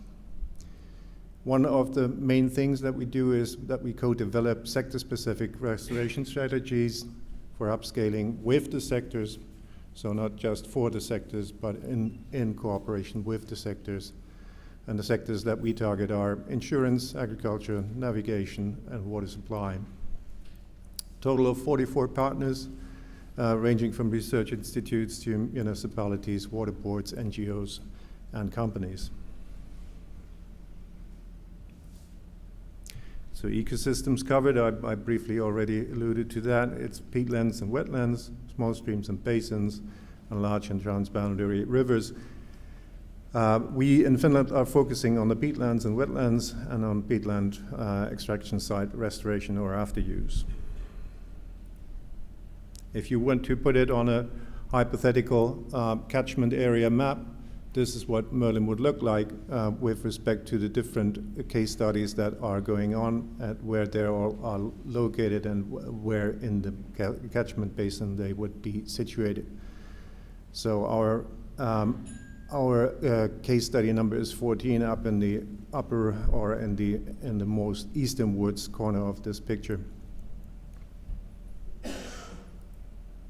If you put them on a real geographical map, then this is what Merlin looks like. So we're covering a pretty large area of Europe with our case studies, and also Israel involved in this particular program. The overall aim is to restore about 2,000 hectares of peatlands and wetlands, avoid about 30,000 to 55,000 tons of CO2 emissions annually, and connect about 40,000 hectares of floodplains. Increases carbon stocking from shy of 1 million to 1,600,000 tons over the next 20 to 40 years. If we're looking at the project workflow, this is what Merlin looks like. We have a work package demonstration which is looking for synergies with sectors that includes all of the case studies. Then in the work package 2, the implementation, we are looking at synergies again with sectors, but then we are already thinking about upscaling on a smaller scale, national scale. That means that we are using twins to the case studies that we are actually engaged in ourselves. We're looking for national twins to partner up with and then extend the range of our operations and the best practice findings there. Also, then it is the next thing is to upscale, and here it's not just on a scale, on a regional or national scale, but rather to upscale the methodology that best works in order to achieve the restoration projects or the success. Work package 4 is involved in the transformation and the mechanisms that are needed for actually achieving that particular upscaling and making it work better. And then we have a separate work package dedicated to networking activities. The sectors involved, as I mentioned before, is agriculture, navigation, insurances, water supply, peat production, and hydro power. So we involve national, regional, and local authorities and stakeholders in our project. we already have had some involvement here today. Some of the speakers, and actually Saya has also been involved in our project. The speaker from UPM was also on one of our case study boards or the roundtables. And Merlin is responsible for the measure implementation. The partners that do that actually are either agencies or then companies, municipalities, and NGOs. And in our case, it's Tapio that is doing the work. The case study boards are a way to engage not only project partners, but go beyond that and actually have some more impact on the regional level with the particular citizens that are living in that area and the local communities. And these are involved throughout the project in the planning and also in the execution stages. These are restoration results that we hope to achieve by 2024. Some of the results, the ones that you might be most interested in is what we do or what Merlin will be doing in Spain is about 5 to 10 dams removed, hydropower plants there that are removed. But then there is also, at least for our particular case study, it's 120 hectare of peat production site restored. We have some sites in Denmark that will restore another large amount of peatland over time, but until 2024 we will at least restore 150 hectare of wetland.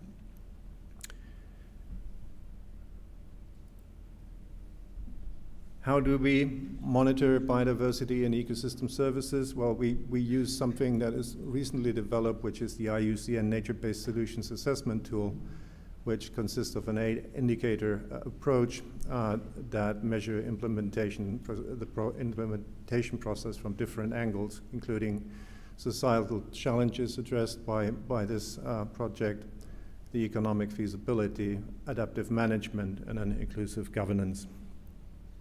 On top of that, we also measure against 13 indicators for the impact of the EU Green Deal targets, which can be subdivided into indicators related to biodiversity, flood drought resilience, and climate regulation, zero pollution goals, and sustainable energy and transport. The case study that we are targeting is in the Iijoki catchment area. It's a peat production site which was in pristine state up until the 60s, and then the extensive peat extraction started in 1987 and continued until the beginning of the 2020s. Last summer, we did some before restoration measurements of greenhouse gases and other parameters in the study site or at the study site, and then the restoration started later in autumn and this winter. So what do we do to monitor in the Finnish peatland after use case study? So we are looking at impacts on water systems, biodiversity, the water storage and runoff generation parameters, also nutrient suspended solids, metals and such. Biological indicators, bird surveys, vegetation mapping, also mapping of Water Framework Directive indicators. And then we also use drone-based data to establish NDVI indices, changes in greenness, and so on. We measure the impact on climate in cooperation with the University of Helsinki through greenhouse gas emissions from different land use options that we have in the particular site. And we measure the impact on the economy through revenue for the landowners, cost-benefit analysis, which is done in cooperation with another project funded by the Finnish Forestry and Agriculture Ministry called Systeemi Hiili. And with that same project, we also look at the social impacts through multiple criteria decision analysis. So, I told you in the beginning that we want to work with the particular sectors in order to establish criteria and also make the restoration or after use easier and better. And how we do that with the peak extraction sector is that we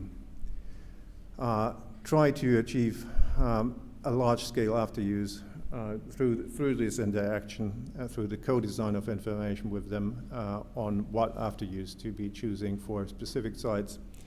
So what we are aiming for is some sort of a decision tree for the landowner in order to optimize against biodiversity, greenhouse gases, economic benefit, or recreational values. And we of course want to enhance our cooperation between the different peat extraction industry partners involved and the other stakeholders that this may involve, so local communities, for example. We want to share information about innovative funding mechanisms that have not been explored to their full potential. There's a very little business money and business investment still in this industry or in this restoration projects, and there could be much more. And we, as Merlin, the entire project, are looking at these innovative funding mechanisms and how to leverage those for wider restoration measures overall. Then, of course, the greenhouse gas emissions and looking at and how we can achieve a near net zero emission sector. Whether that is a feasible target, we'll see. Suggest some improvements for the planning and license processes to make this restoration process easier.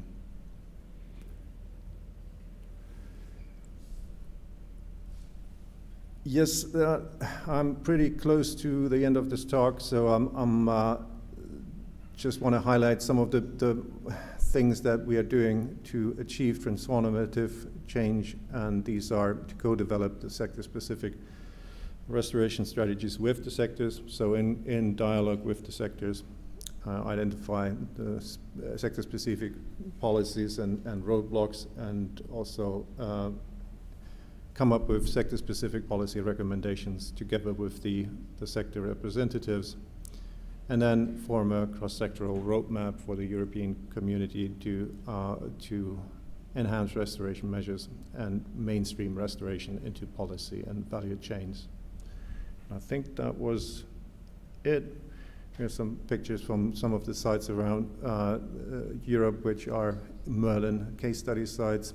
I believe that the one on the lower right is the beaver dam, so beaver reintroduction project from Sweden, but then we have also really big ones like in the Rhine Delta. I think there is one, the biggest river that we are targeting here. And that was all from me. If you want to find out more about Merlin, go to project/merlin.eu to find out more. Thank you.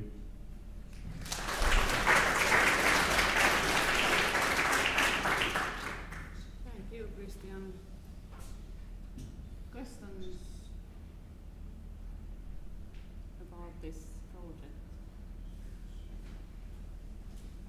Seppo is a member of the project, so I'm hoping, Seppo, that you will not.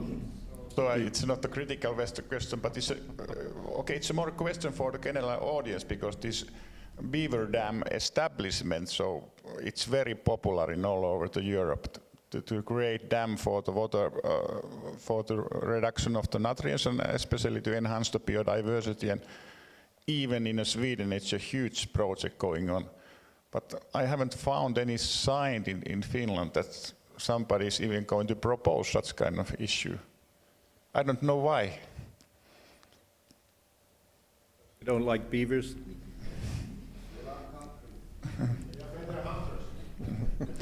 Of course, the one idea is that it can also be the source of the greenhouse gases itself. That's a negative issue, but in general, they put millions of the beaver reintroduction program just for to create these wetlands. But have anybody clue that why it's okay? Our Swedish expert is also here. That why it's so popular in Sweden, and we don't even want to talk about it here in Finland.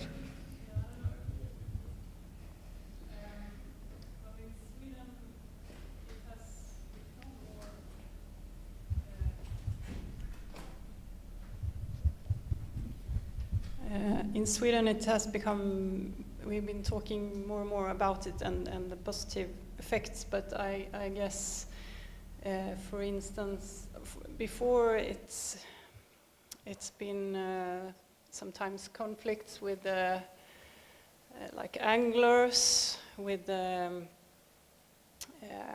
sometimes the dams can be barriers for fish migration, but I don't know if that could be one of the reasons. I don't know why you're not discussing as much in Finland, but in Sweden it's more and more something that is tried out. Yeah.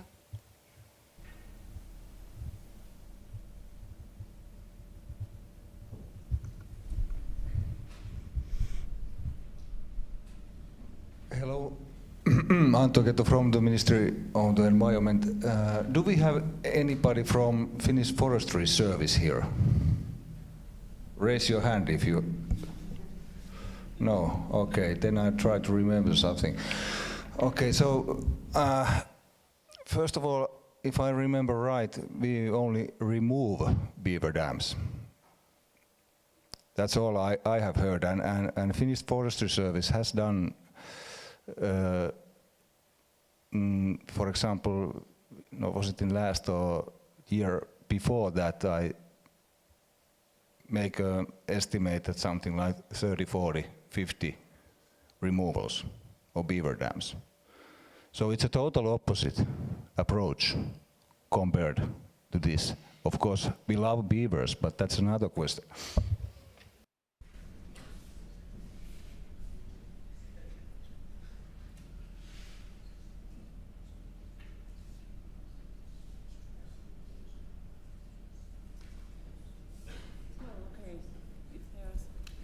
No more questions, so thank you. And I, like we in Finland say, thank you, and I'm sorry about this difficulties we had in the morning about these technical issues, but on my behalf, thank you, and I welcome Seppo Hellsten to give us the closing words and draw up this day. Okay, thanks. So we are now well in a schedule after removing one presentation. Sorry for it. Once again. Okay, I try to be short, but somehow I made such kind of shortening of the whole presentation that there's one slide per everybody. So we first have a nice presentation of the small and big steps restoring the Danube River. So it seems to be quite complicated, that there are really careful selection of the different kind of the project when we are talking about the international river. It was quite nice presentation that how much you can even do with the nature-based treatment wetlands, if you remember. And in fact, this Obtain project is also very nice to hear about. We have a sister project of that running here in Finland. It's called Nordbalt EcoSafe. So it's a similar issue that how we can expand these nature-based solution in a river basin.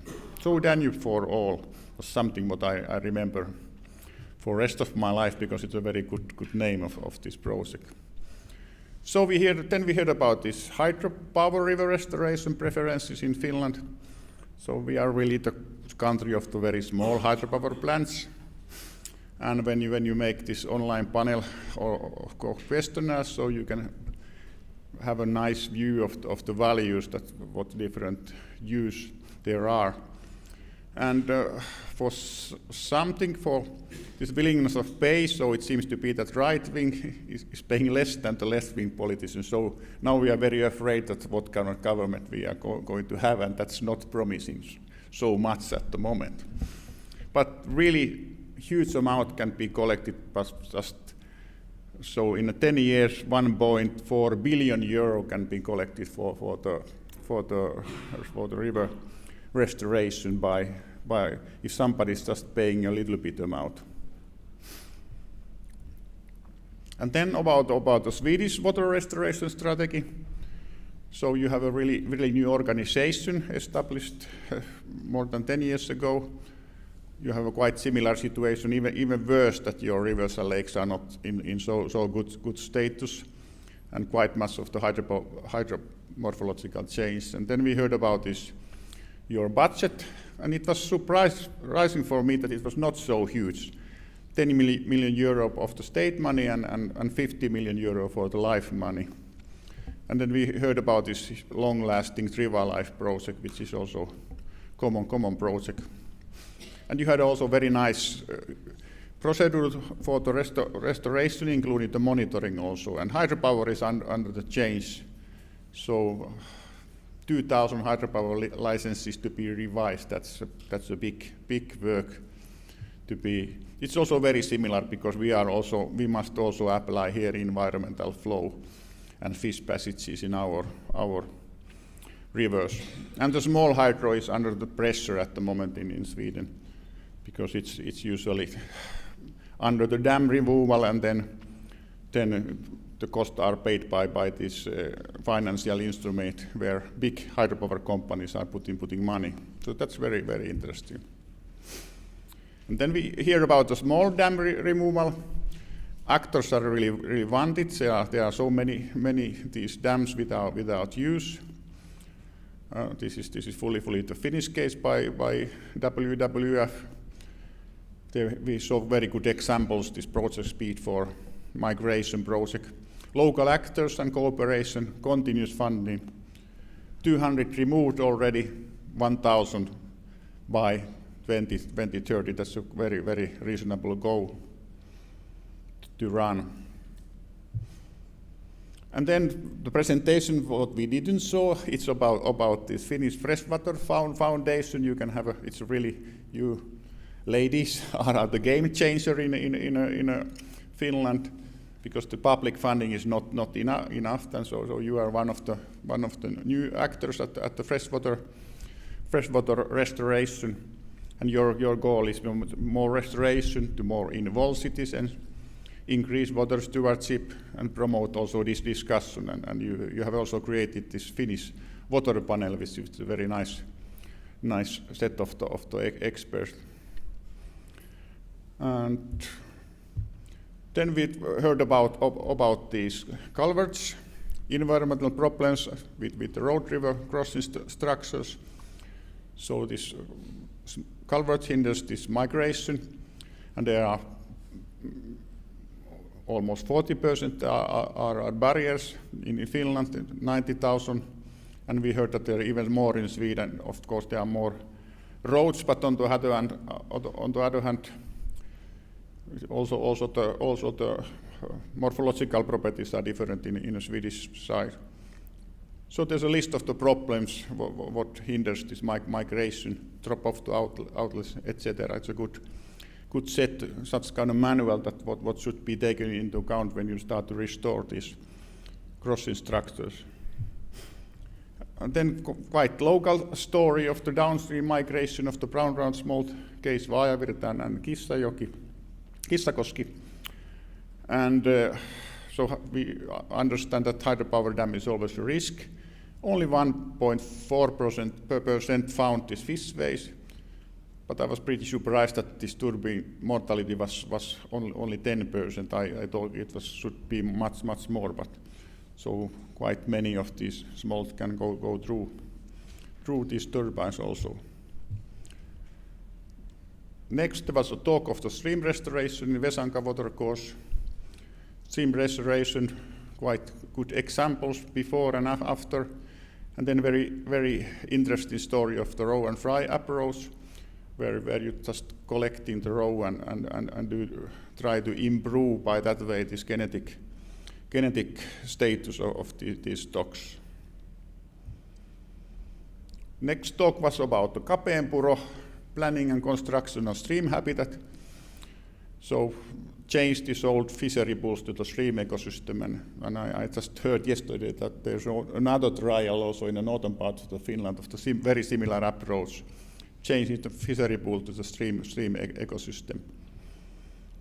Good example that when you just own the place, not so many permissions are needed, and you can do the significant restoration action at the same place. That's not very common because usually the licensing procedure is quite complicated in Finland.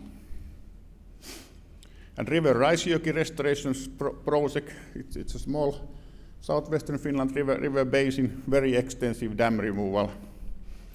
And of course, usually the problem in southwest Finland is that it's quite dry area, very few lakes, so there's a lack of the water in a river. And also I wrote that there's a lack of the monitoring, but now I heard that there are also some monitoring, which is always very important to see the effects of the restoration actions.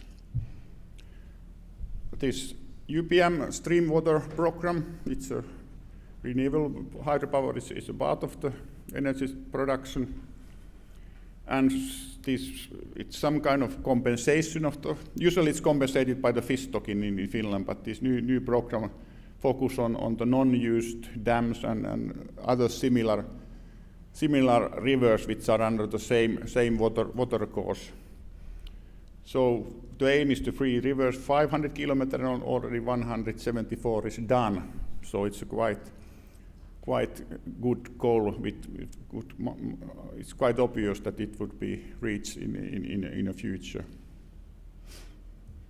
And final presentation of this Merlin project. So this is not a typical restoration project because half of the funding goes to the direct restoration measures, and it's some kind of forerunner in Europe. That's how we can. Especially how we can include stakeholders in a planning, which is not always so easy, especially when we are talking about a very different interest, like a big hydropower in a big river. It's difficult sometimes to start the discussion. And then almost the final slide. So what are the next steps? We have seen this map very many times. There's a lot of dams and barriers available in Finland, enough for all operators and organization. And it's a really very cost-effective way to improve river status. You can release or free huge amount of the river networks by quite simple action. And one next step is that we really need the cooperation with stakeholders and also with the funders. It's essential to have this process. State funding is not enough for this work. And monitoring and guidance are also needed. And in fact, after this international session, we have some small talk of the guidance which are needed in the future in Finnish. So that's all from this international session. It's also end of this official program in this building. So next year will we be again gathered together in somewhere. But first we have this nice evening session at the boat, and of course the field trip tomorrow. So thank you very much for the audience here and also audience in a stream. Thank you.